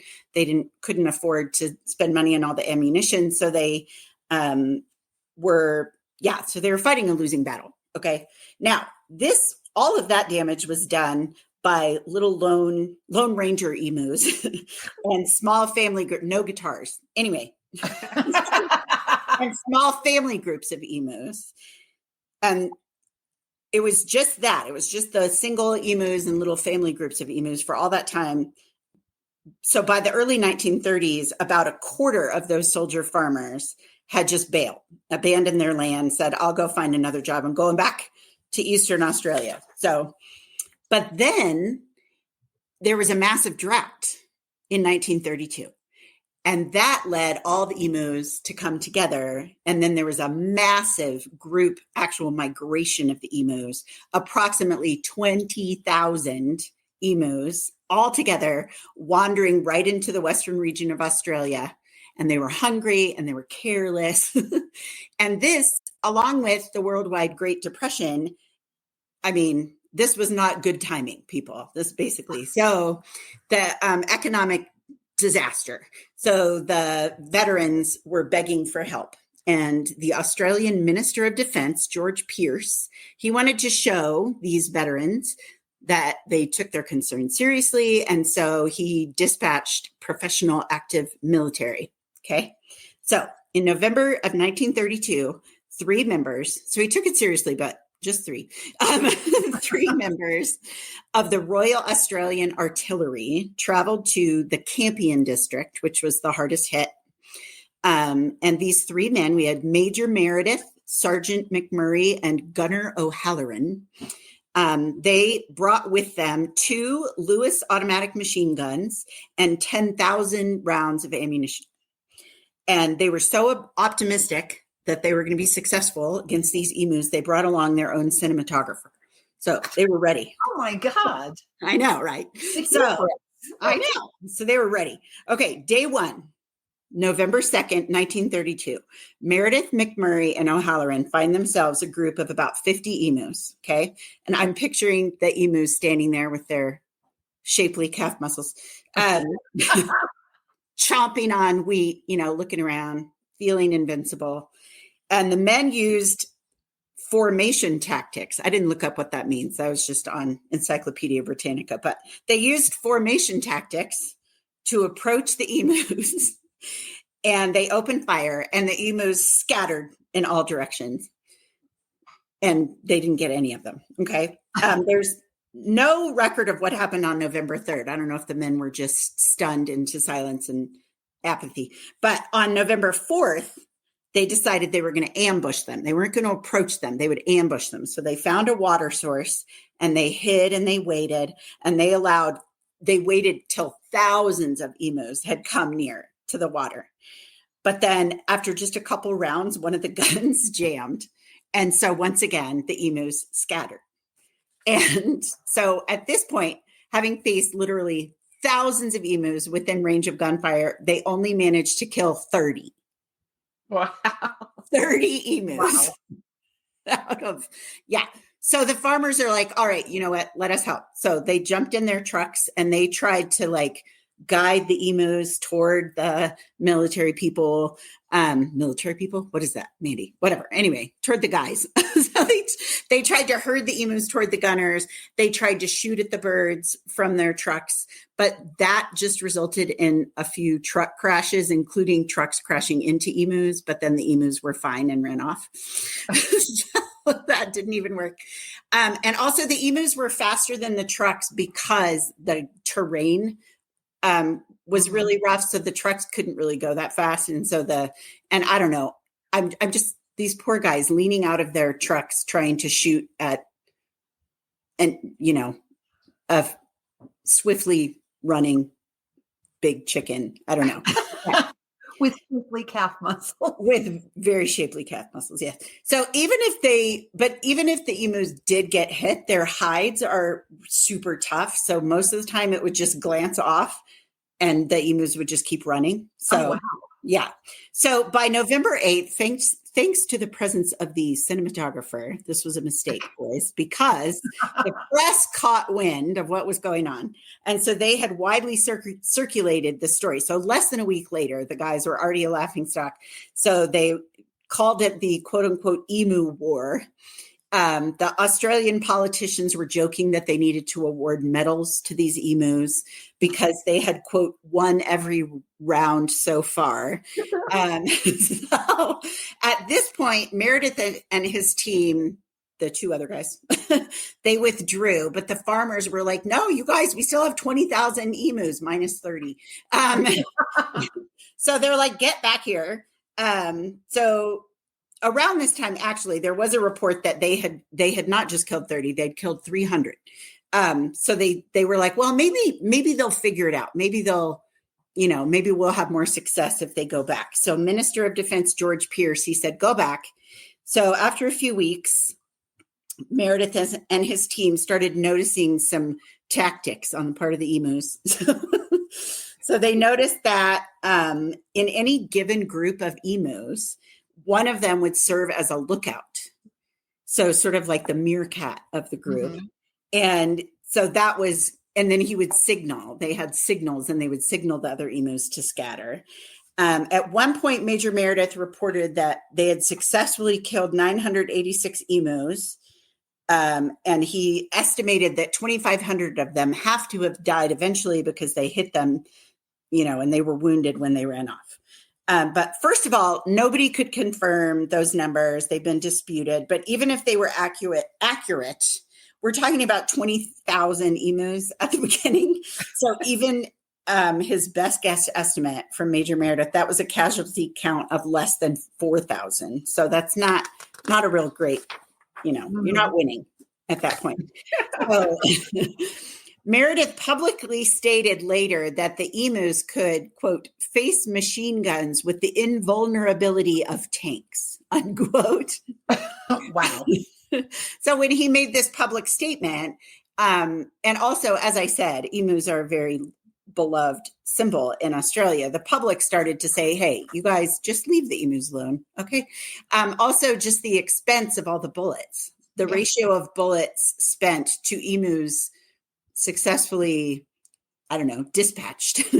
That was clearly not cost effective. So public, opinion was such that they had to surrender to the emus. So the emus were declared victors of the Emu War.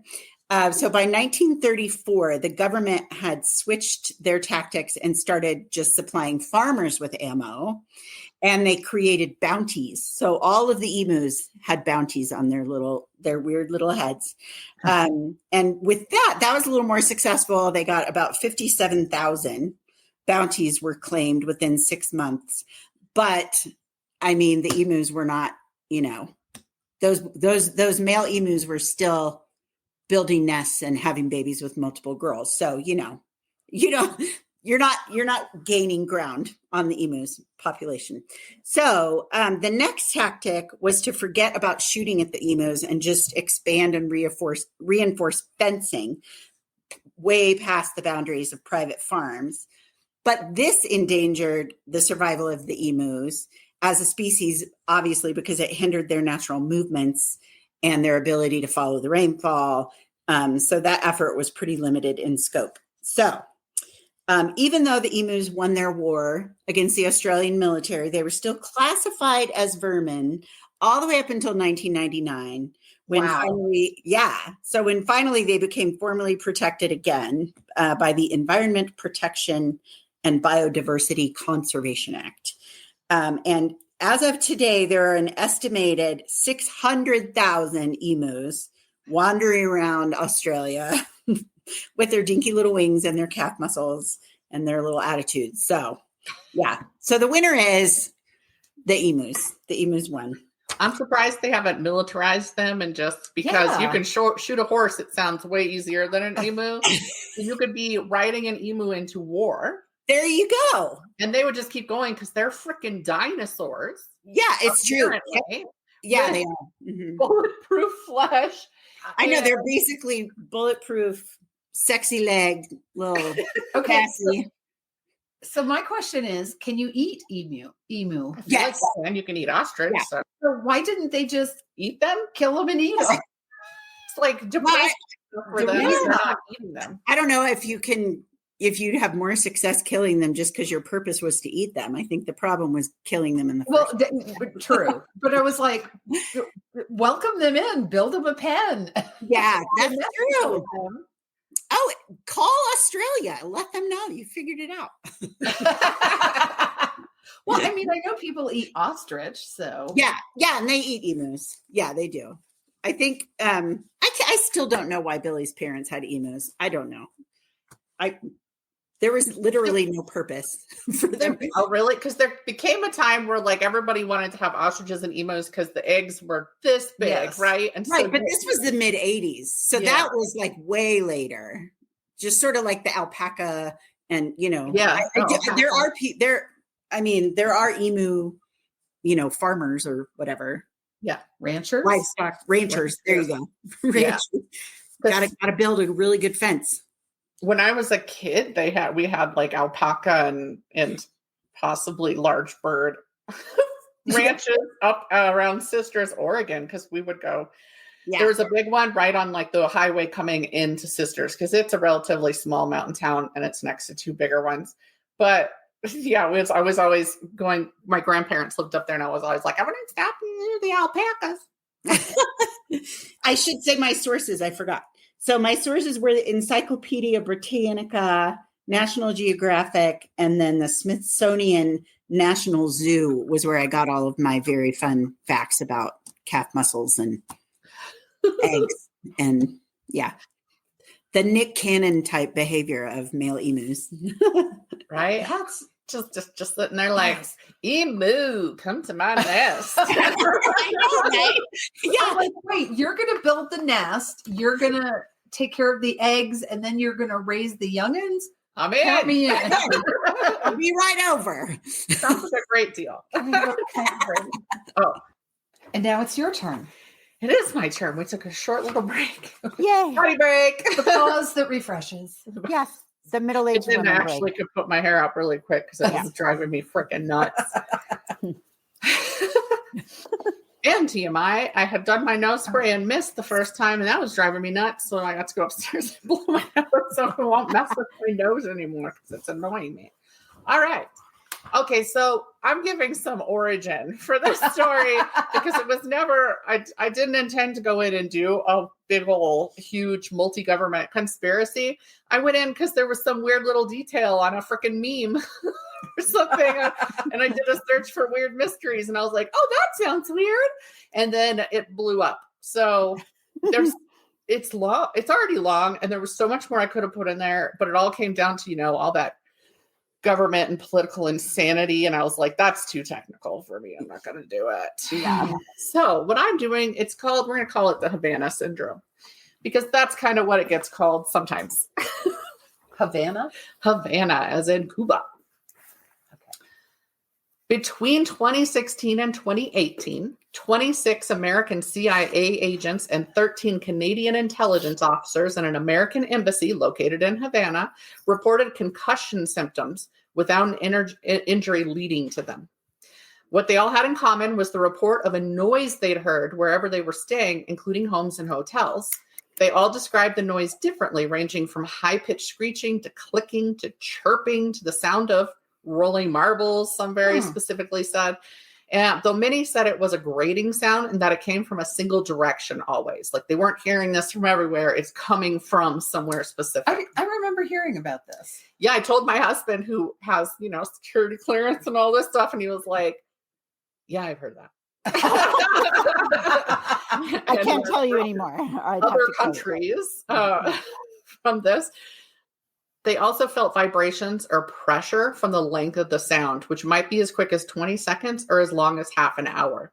Ugh. No matter how they described the sound, it led to the same set of symptoms, including headaches, nausea, balance issues, hearing loss, blurred vision, pressure or pounding in the head, vertigo, insomnia, light sensitivity, nosebleeds, cognitive issues, and inability to focus or concentrate. So I think that's pretty much what people call brain fog sometimes. Yeah. A third of them ended up with permanent tinnitus and hearing loss. So something was really happening here. Yeah. Even once removed, some of the symptoms last for months, and again, some permanent.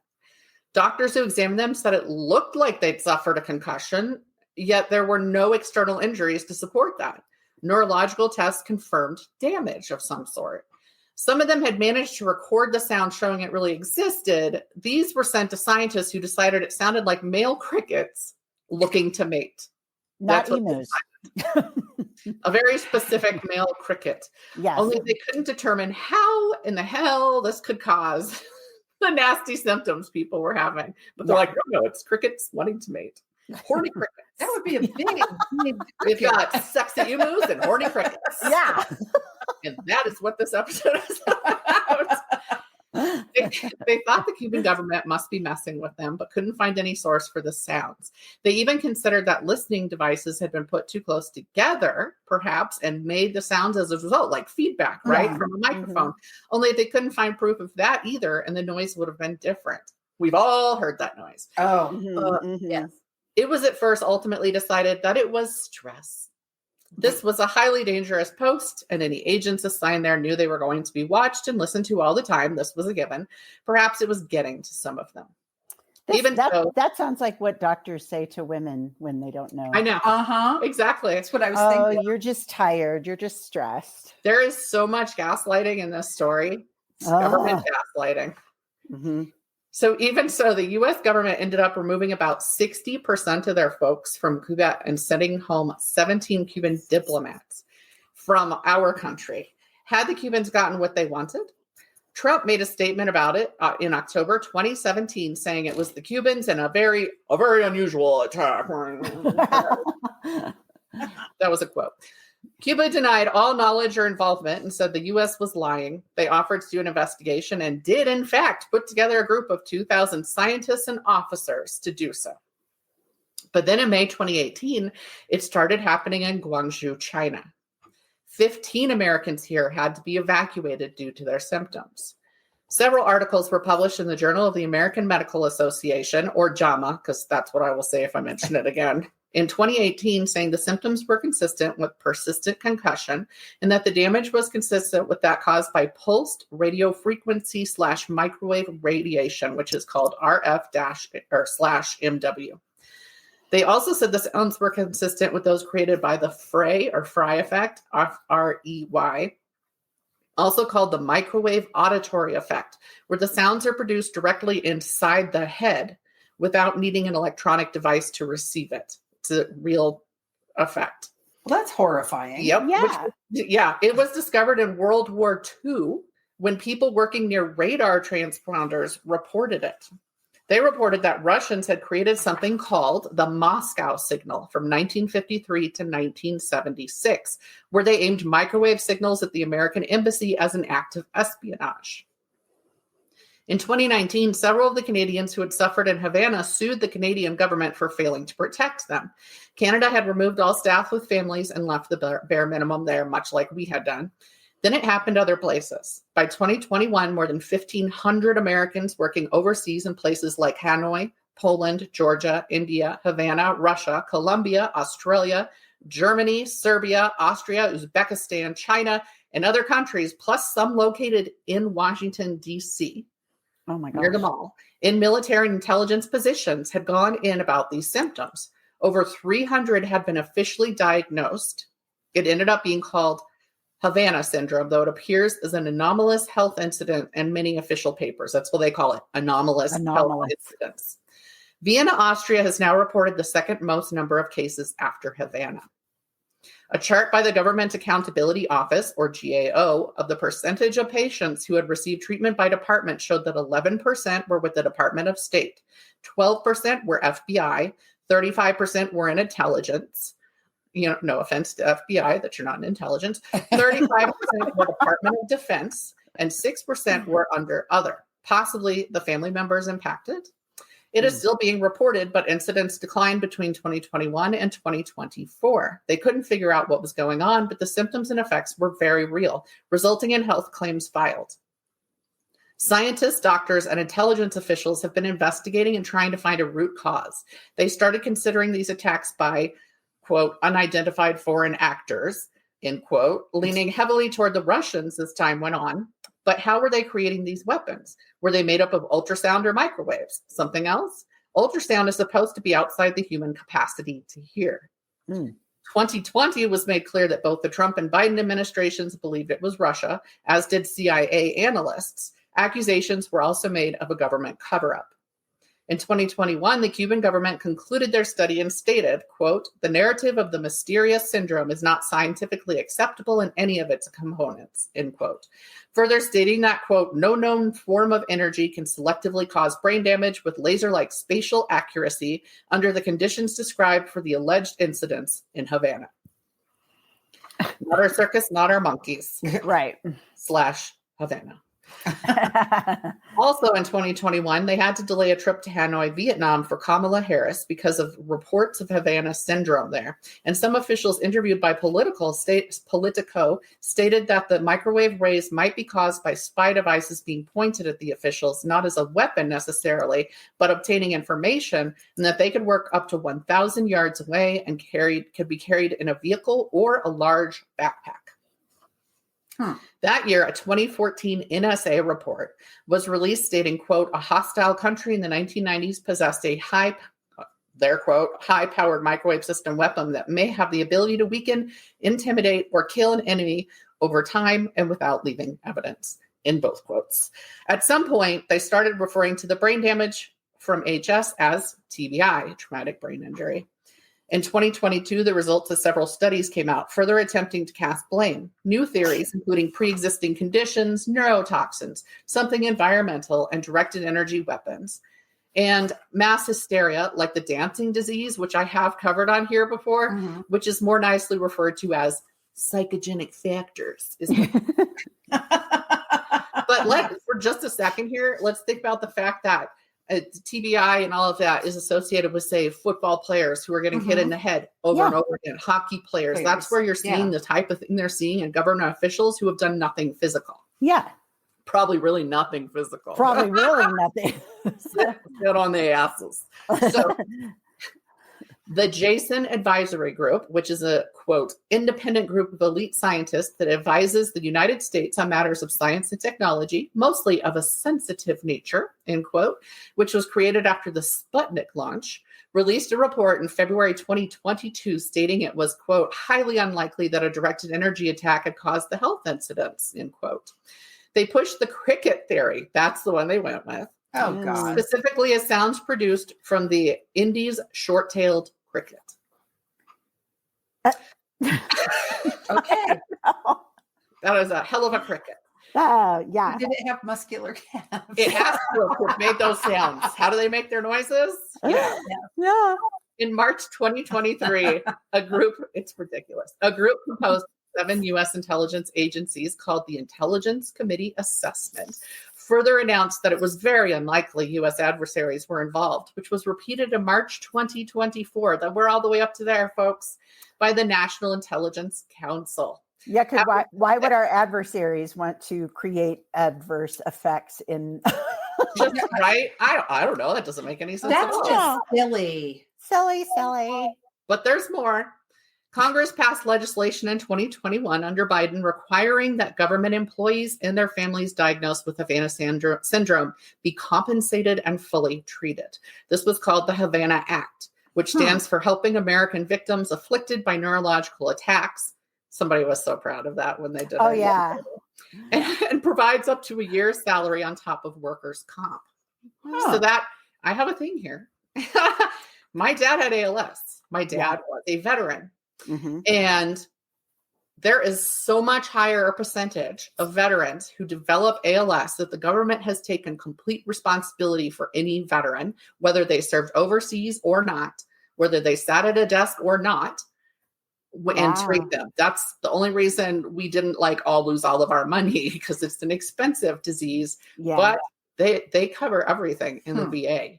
To me, that says they have an idea of what caused this and they're never going to release it. No. And so I'm like, but what? Because we're talking people who were here doing things, people that were in Vietnam, etc. And I'm like, vaccinations? Because I had to get my vaccinations on base. So they have required vaccinations that they give military, get them before they're tested, you know? So anyway, the DoD is also supposed to keep track of those suffering from HS by putting them on a registry, but haven't yet started to do so as of this time. As with official UFO investigations, many of the ongoing investigations have come out saying that some of the cases cannot be ruled out as a real syndrome, but that most can be explained by natural or, psychogenic causes. They cray. Each different report seems to count a different number as real or possible. Every single different, I looked at multiple reports and she was like 30% and 55%. I'm like, yeah, you guys don't know what the hell you're talking about. Yeah.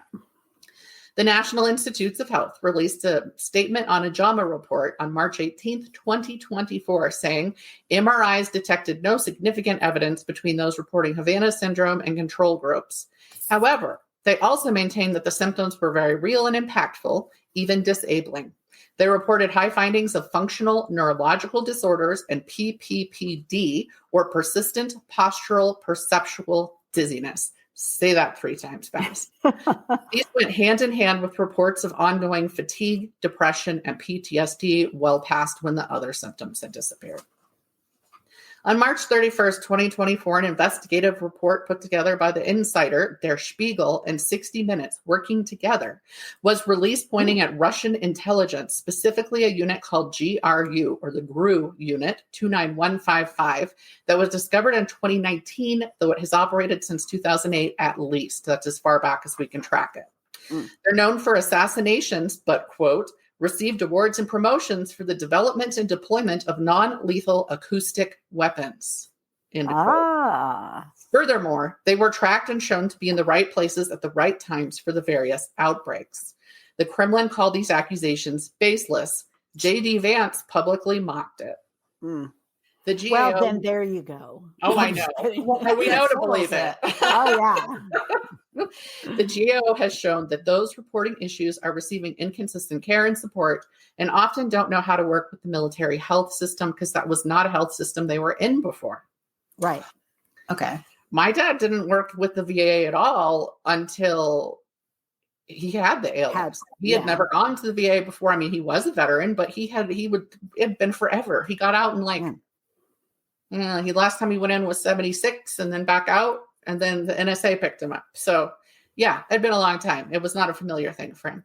Yeah. The Foreign Policy Research Institute has a page for Havana Syndrome on their website. I looked at it. They state that Putin has publicly bragged about creating a weapon causing similar effects, including a statement in 2012 by Anatoly Sergikov, the Russian defense minister, about a, quote, 10-year military procurement plan included weapons based on directed energy and psychotronics, which would be intended to attack the central nervous center, end quote, and that the U.S. threatening retaliation may have finally put a stop to it.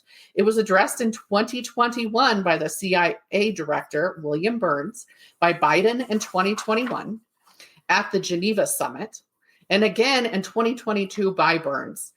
They thought the attacks had stopped, but one occurred again at the NATO summit in July 2023, held in Lithuania. They pointed out that the ongoing denial by the U.S. will likely make it so further attacks occur in the future, as their government has shown a willingness to not only deny, but actively conceal these issues, showing that we are weak, of course, to the people who are using it. They know they can get away with it because the U.S. is sweeping it under the rug. Yep.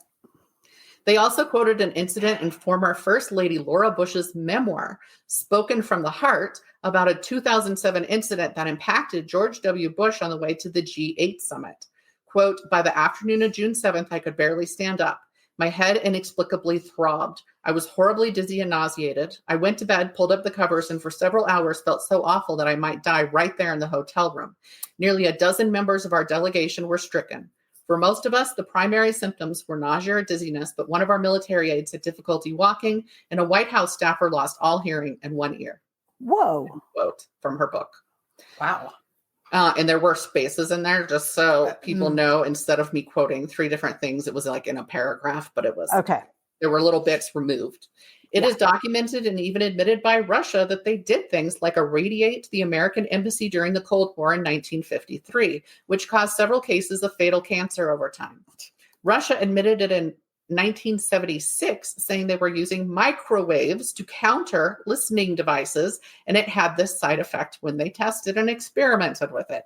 As per the usual, even though radiation readings were taken and proven to be high, the U.S. government suppressed information on this for 20 years. Though Henry Kissinger, when he was Secretary of State, called Moscow before a visit in 1975 and said, quote, I want to talk to you about the signal.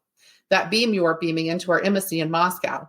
Maybe you could turn it off until I get there, end quote. There's documented stuff about this. There is a documented history of this. Lo and behold, on December 5th, 2024, an unclassified report was finally released by the House Permanent Select Committee on Intelligence that said, quote, it appears increasingly likely that a foreign adversary is behind some cases of what officials refer to as anomalous health incidents, end quote. They also said, quote, sadly, the intelligence community has actively attempted to impede our investigation, but we have nonetheless been able to gather significant evidence, and I have reason to believe that its claims of environmental or social factors explaining AHIs are false. That was a direct quote from Representative Rick Crawford, the chairman of the subcommittee on the Central Intelligence Agency. The report stated has called for a new report from the intelligence community. They have also cut out leaders in the Biden administration for their suppression. CIA officers have gone public, stating the CIA not only covered it up, but attempted to discredit the sufferers. Oh my gosh. There were statements made that they just stopped talking to Trump about it once it was felt it was Russia. Yeah. He doesn't like to speak ill of Russia. No, that's his bestie. We were just quietly investigating this and we're no longer reporting to him. For now, it remains an unsolved mystery that seems to point to two large battling governments being duplicitous and harming American citizens in the meantime. My sources were Reader's Digest, GAO.gov, NIH.gov, FPRI.org, National Library of Medicine, CBS News, and Wikipedia for some of the basics. Wow. So, Dang. yeah, I was just like, ooh, people got sick from a sound. This sounds fun. Yeah. And you can tell from all the political crap in there anyway, like the amount I left out of that, because that would have gotten really dull, is there were so many reports, and I read a bunch of these reports, and I was looking through the book, and it was fascinating. Mm-hmm. Oh my goodness. Well, it's not going to get better under Trump. Trump times 2. But what? Is it showing up is it happening to any other countries? Is it happening to their people? I didn't see any people. more about that after Canada. And that's because I believe the Canadians were at the U.S. Embassy. Okay. Yeah, that because I was like, would they limit themselves to just using it on the U.S.? I mean, I don't know, because who else do they feel threatened by? You'd think that there'd be something in the U.K. Yes. You'd think that they'd be direct. That's or a big ally. China. Yeah. Australia is a big ally. Well, if it's the Russians, then China is typically on the side of the Russians. So Yeah, so they're not going to hurt them. yeah. So yeah, there was so much information about the one that was proven and admitted to by Putin and the people in the embassy and what was happening to them, and pictures of here was the U.S. embassy and here was this building across the way where they Oh my gosh. to them to mess up any listening devices and that sort of thing. But even once they knew the side effects that were occurring, they continued to do it, and then they weaponized it. So yeah, it's interesting. And the fact that it took until 2024, just a month ago, Right. for them to report. And so literally that had come out. I researched this last month in case I needed to use it for that recording as a second one. Mhm. And so that had just come out right before. Wow. Within days of when I was doing this. They're like, Shannon's on it. We gotta admit. Let's release this report. Yeah. Somebody Wow. needs to look into it. Not going to be me. Right. But I'm like, Jeffrey, don't go to any embassies. Okay? Yeah. Right. Oh my gosh. That's really stunning. Yeah. I had heard about it. I remember hearing about it happening in Cuba. I did not realize how widespread it was. Yeah. That's insane. It really is. And then when we started publicly calling them out on it, it slowed down. But Yeah. it didn't stop. Right. And now I'm sure it'll charge right back up again. Yeah. Because if you notice, the timing I said was 2021 to 2024, where it slowed down. Yeah. Saying. I wonder why. Just saying. Oh, that's so weird. So strange. I don't know what that lines up with at all. No, not at all. So yeah, it'll be interesting to see where that goes. And if I see something else, or if it starts getting suppressed again. Yeah. Maybe they could use this on the emus in Australia. That's right. There you go. Give them some birdie concussions. They can't run fast if they have a headache. If they're dizzy. If they're dizzy. Just see all these people falling all over the place, like drunk emus. Yeah. Oh. Drunk dinosaur birds. Yeah. Little dinosaur birds. Wow. I have a random. So my husband started comfort watching old Price is Right episodes, like Bob Barker. Oh, how fun. Episodes. And I noticed in a couple of the episodes, he said something about being Native American. And I was like, what? So I looked it up. And sure enough, he grew up partially on the Rosebud Sioux Reservation. And I was no. And Jeffrey's like, he is really tan. But he is really tan. So that is sort of sounding vaguely familiar now that you. Yeah. Yeah. And I've only watched a couple episodes, and he's mentioned it in 2 episodes. So I've probably watched 8. So 2 out of 8. That's it. Yeah. I associate Bob Barker's Price is Right with being sick and being home from Yeah. school and, chicken Yeah. soup and ginger ale and saltine crackers, and you watch The Price is Right. Right. I had a friend from college who made it on. She won $2,000 on Plinko, the thing where the little drop. Yeah. Nice. I know. It was that in the No Whammies, Pressure Luck or whatever it's called. I loved the whammies. But every time the stupid cartoon, then I tried to watch that and I was like, man, that's ridiculous. And I loved it so much as a little kid. But I looked him up. This is just totally random information because I just looked this up last night.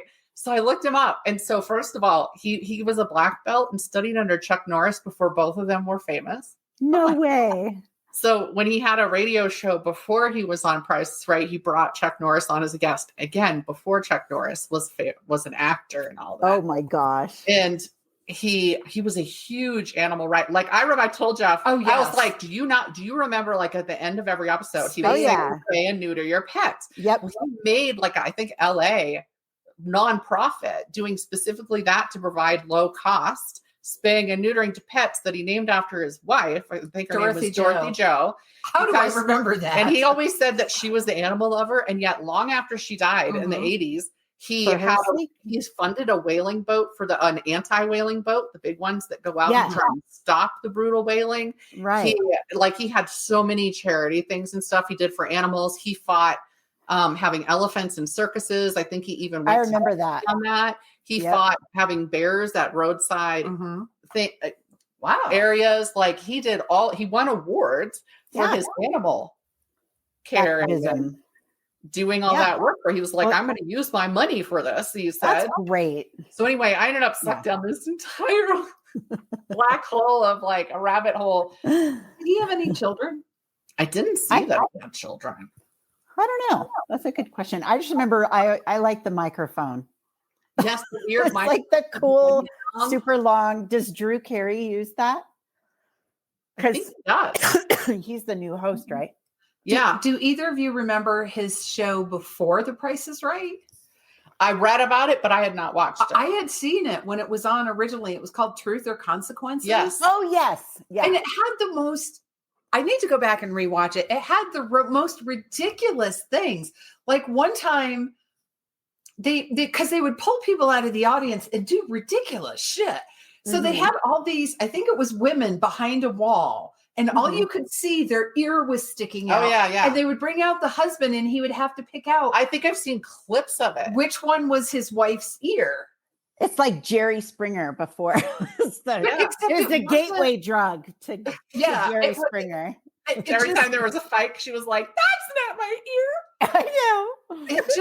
It was a very bizarre show. Yeah. But I remember it was on at like 5:00 or 5:30 in the afternoon, somewhere around there. I'm going to have to look that up. He was there. It said that he was there for a huge chunk of time. And then he beat Johnny Carson's record for being consecutively on a show with Price is Right. And then he kept going after that. So who knows where that stands now. Although Grey's Anatomy has been around for, I think, like 23 seasons or something. I cannot believe it's still on. I didn't know what I looked and I was like, what? I've never watched it. Kelsey Grammer has the record for playing the same character for the most consecutive, or not consecutive, but for the most years. Because on Cheers and then Frasier, and then his reboot, which I didn't bother with because turns out I watched a couple. It just didn't. It didn't have the magic of the old cast. Well, sometimes these guys, they just come back. Like there's a new Tim Allen show, and I'm like, oh yay, he's a stubborn dad again. What? Shocking. This time he has no wife, though. Apparently he's a widower. Yes, I watched the first episode of that because I think Patrick talked about it. And I like Kat Dennings, isn't it? Yes, I like Kat Dennings. And she's a little bit, she would have to be. She's a little bit toned down for that role. And it wasn't bad. Am I going to keep watching it? No. But he's the same character. Everything he's in, he's just, whatever. The curmudgeonly dad. Yeah. Who thinks he knows best for everyone. Yes. Oh, and what's his name is in it? Oh, cool. I love what's his name. The guy. My favorite. Okay. The 80s movie that was made into a show, and we both really liked it. Lethal Weapon. Okay. The guy that got booted. The guy who replaced the guy that got booted. I love that guy that got booted, but he got booted for good reasons. He was a good actor, though. He was. Wow, we're not throwing out any names at all. We're just throwing out context and hoping. Name. He might be one of those actors with 3 names, but I don't. Okay. I looked at him and I went, "That guy looks familiar." And then he finally took his hat off, and I went, "Yeah, that's that guy." That was so helpful. That was really helpful, Emmy. I watched Galaxy Quest today, and I had to look up the cast. Galaxy Quest. I had to look up the cast because I'm like, I know so many of these people, and I can't remember where I know them from. So one of them was an alien. I did. I haven't. It kept popping up on whatever it's on. I think it might have been Hulu. Kept popping up. Galaxy Quest. So finally last night I thought, oh heck, I'm going to watch Galaxy Quest. Where is it? Nowhere now. But you know what else I watched? I watched Will and Harper. Oh, I heard that was really good. That's the Will Ferrell. Will Ferrell and his friend Harper. Yeah. It is so good. I heard it's hard to watch too, though. It's hard, but also they were even-handed. And because they made a point of they're going to like one of those, for lack of a better word, like, podunk kind of what would be termed redneck and all of that areas as a trans woman. And but then they show Harper just getting into this conversation with all these people. Like they walk in and it's all tense. And you're like, oh no. Like, how is it going to go? And then you come back later because Will Ferrell's outside on the phone. Come back later. And Harper is surrounded by the entertaining everyone. That's so awesome. Interested and talking to him. And I love stuff like that because I hate the hillbilly hate, so to speak. I hate the hillbilly horror where the entire basis of their evilness is that they're small town Southern Deliverance. Hello. Yes. And I'm like, you know what? Like the hatred that we cast to them from Hollywood and all of that does not help get them to our side in politics. Nope. And so them showing that when they could have shown focus instead, they could have cut that. Right. And in fact, most of the negative was trolls online. Yes. And I like the fact that Will Ferrell made mistakes, but they talked about it. It was 2 friends and they would talk about it the next day. And he would say, I wish I hadn't the whole Texas steakhouse thing. And he would, now I got to watch it. I was already gonna, but Harper would talk about how it made her feel, and he would talk about I'm just an asshole. But I think it's valuable for anybody to watch who has friends who are trans and maybe they don't know, like they don't understand, or anybody can make a mistake. It's not you're not living that life. So super easy. So I think it was good for a lot of things. Yeah. I hope that people saw this was just a person walking around and not hurting you. But I really like that. Something about that bar scene wherever they were. Yes, I just really loved that. But it was like Texas or something. It wasn't. I don't think they were in Texas Arkansas? yet. I don't know. So they had this all set up. Will's out in the car with his phone. If you need me, I will run in. And Harper's all, just come in and be you. Just come in and be Will Ferrell and distract everyone. And that's so cool. But like the gall it took just to walk in alone. Yeah. As a trans. Oh gosh. Yeah. To that setting. And then for it all to just, and the people weren't perfect about what they were saying, but they of course not. Genuinely wanted to know. Yeah. I think we have to give each other grace and credit for trying. Like I remember I accidentally pissed off a Black friend because he said something about how frustrating it is that with white people that we just don't know and we don't read and I don't know, we don't seek knowledge. And so I said, well, I'm trying to learn from you. And apparently that you're not supposed to say that. That one right now is the trigger because it's that takes energy on the part of the person doing right. Exactly. But you heard that because I did. I'm not even a res Indian, and I still constantly get hit up by people with questions. If there's something in the news, they ask me how I feel about it. And I'm like, I don't owe you telling you how I feel about this Cherokee adoption thing where they took the child from the reservation and adopted it out to a white couple. And the dad is fighting to get back custody because he had no choice in her being adopted out by the mother. And I don't owe you how I feel about that. Also, it reduces you to that. Yeah. And it reduces you. You're like, oh, great. So whenever you hear a Native American story, I'm what you think of. Like not Shannon as Shannon, but Shannon, oh, my Native American source.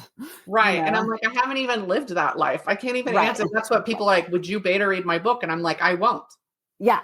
I cannot come, even in my own story with a Native American character, she is mixed because I am not speaking for anybody else but me. And even if I was full blood, I could not speak for anybody else but me. So that I totally get what he was saying, but I also get that it's, you want to learn from your friends. And so you think, I'm trying to learn from you. Yeah. And it's only really recently that the people saying, well, that's my emotional labor and I don't owe it to anybody has really become a thing. And then once somebody says the thing, then everybody has to say the thing. Right. But it's also because they suddenly go, oh my God, you're right. Yeah. I'm like, oh my gosh, I'm so sorry. I'm sorry. Yeah. And on that, I actually just yesterday finished Percival Everett's book, James. It's new. Oh my, it is amazing. It's stunning. It's on my list to read. So the premise is it's Jim from The Raft from Huck Finn, but it's from his perspective. Wow. And Percival Everett is the one who wrote Erasure, which the movie American Fiction was based on.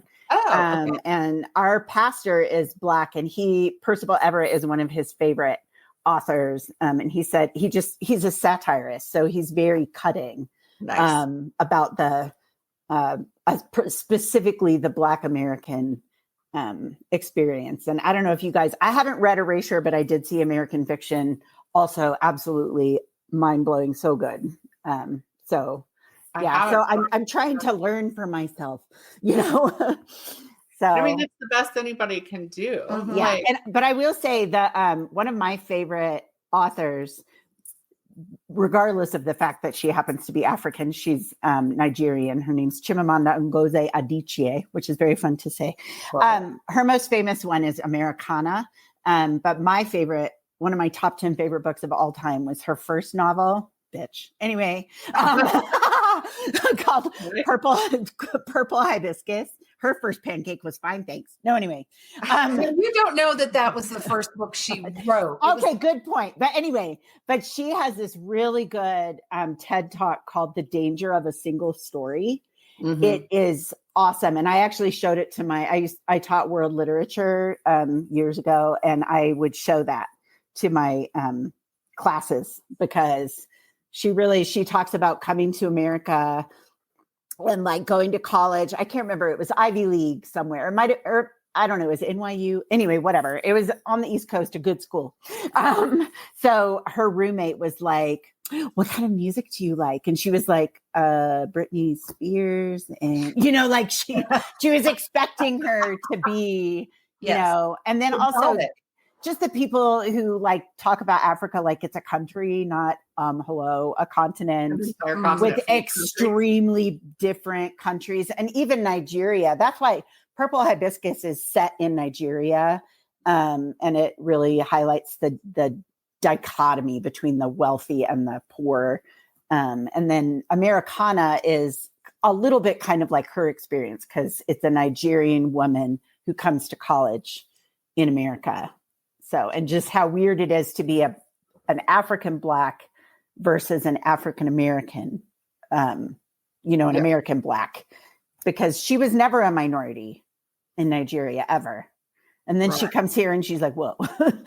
It's like, so anyway, gotta read for ourselves. Yeah. I want to check out that TED Talk because just the title struck a chord. Oh yeah. How many times you get quoted back? I have this friend who's Indian and is fine with you saying Indian instead of, and I'm just like, okay, cool. And then everybody who knows one person of one particular group has somehow decides that one person represents every single person and can speak for every single person. Right. So, one trans individual, You know, all of the trans individuals, like they're like Kevin Bacon. Yeah. 60 degrees of Kevin Bacon or whatever that is. Yeah. So I know. it drives me nuts. Like all the gay people know each other. Right. For sure. Yeah. All the Native Americans do too. We all know each other. And I'm like, we don't even know which of us is Native American by looking at it because we don't all look it. I know. So, I am, now that we've been talking about it though, I am struck by your resemblance to Bob Barker. Okay. She has no comment. No comment. No comment. You also, wanted Bob people Barker to has an autobiography that I might read. Also, he was a fighter pilot in World War II. Was he really? I I don't knew know that. how much action he saw because he went in kind of late. And so I couldn't determine that because like some of the trivia went against itself. So I'm like, if I read his book, I would know. Mm-hmm. Yeah. He was. That is what he went there to do. Yeah. And then it ended not long after he got there. So Okay. Yeah. we're just going to turn that conversation to Bob Barker again. Yeah. So I foresee a future episode where somebody's going to be talking about the Bob Barker story. Let's do it. Yes. I don't think that's enough. I will listen. It might be. We don't know yet.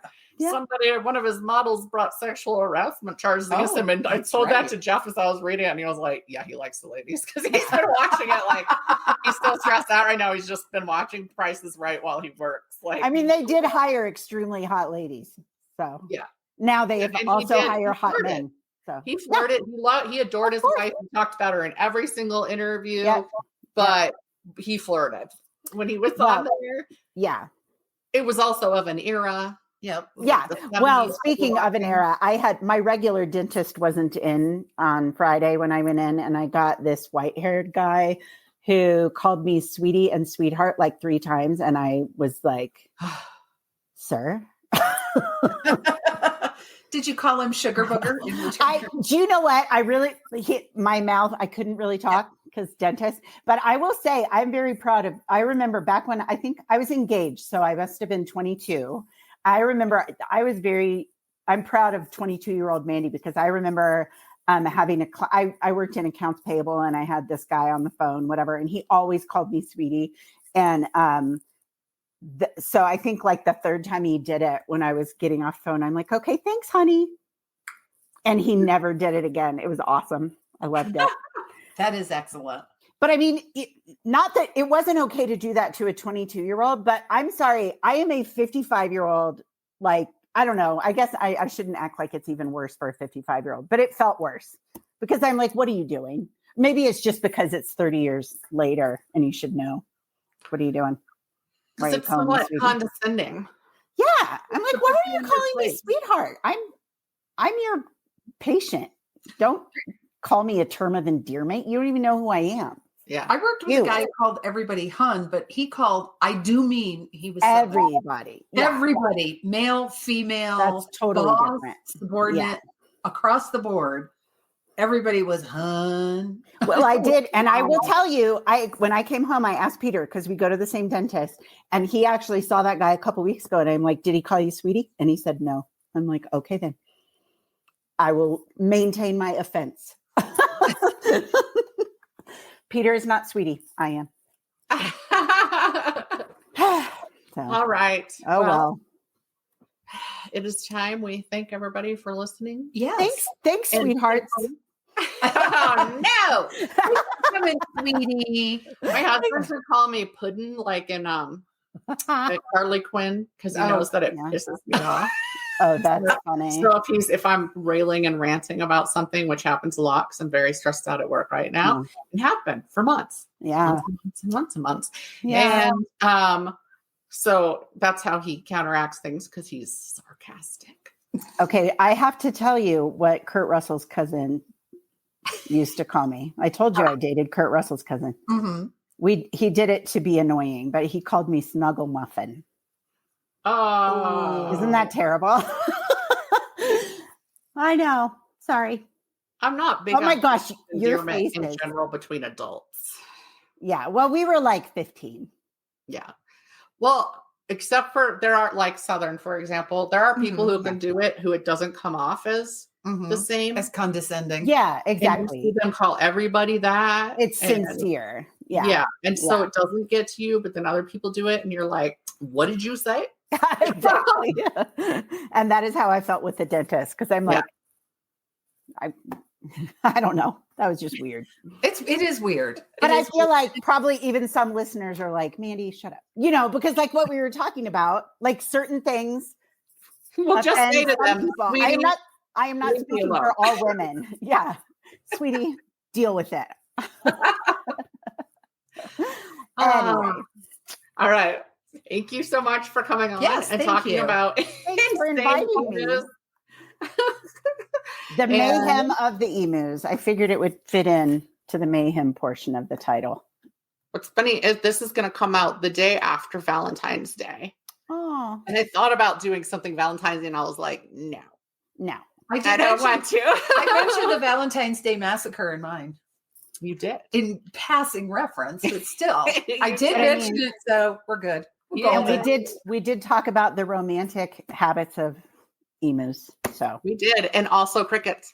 Yes. And crickets. Yeah. The Indy long-tailed or short-tailed or whatever tailed cricket that apparently gets people brain concussions. Yeah. Power. That's they got to militarize. Power. They need to militarize. We could have emus and crickets with little crickets mounted in like a helmet. There you go. With a control thing. And then they're just, and also the helmets would amplify the sounds. So they would go farther. Yes. There you go. The military solve the problems. Yes. I just am having visions and they scare me. I love it. This was fun. Thanks so much for asking me. That was fun. We'll leave everybody with those thoughts on warfare. Let us know your warfare plans. Thanks. Bye. We'll talk to you next time. Thank you for listening to Mysteries, Monsters, and Mayhem. Find us on Facebook and Instagram or at our website, mysteriesmonstersmayhem.com. Please like, rate, and review, follow, and share wherever your favorite podcasts are downloaded. Thank you for listening and supporting our podcast. We'll be back with more shenanigans.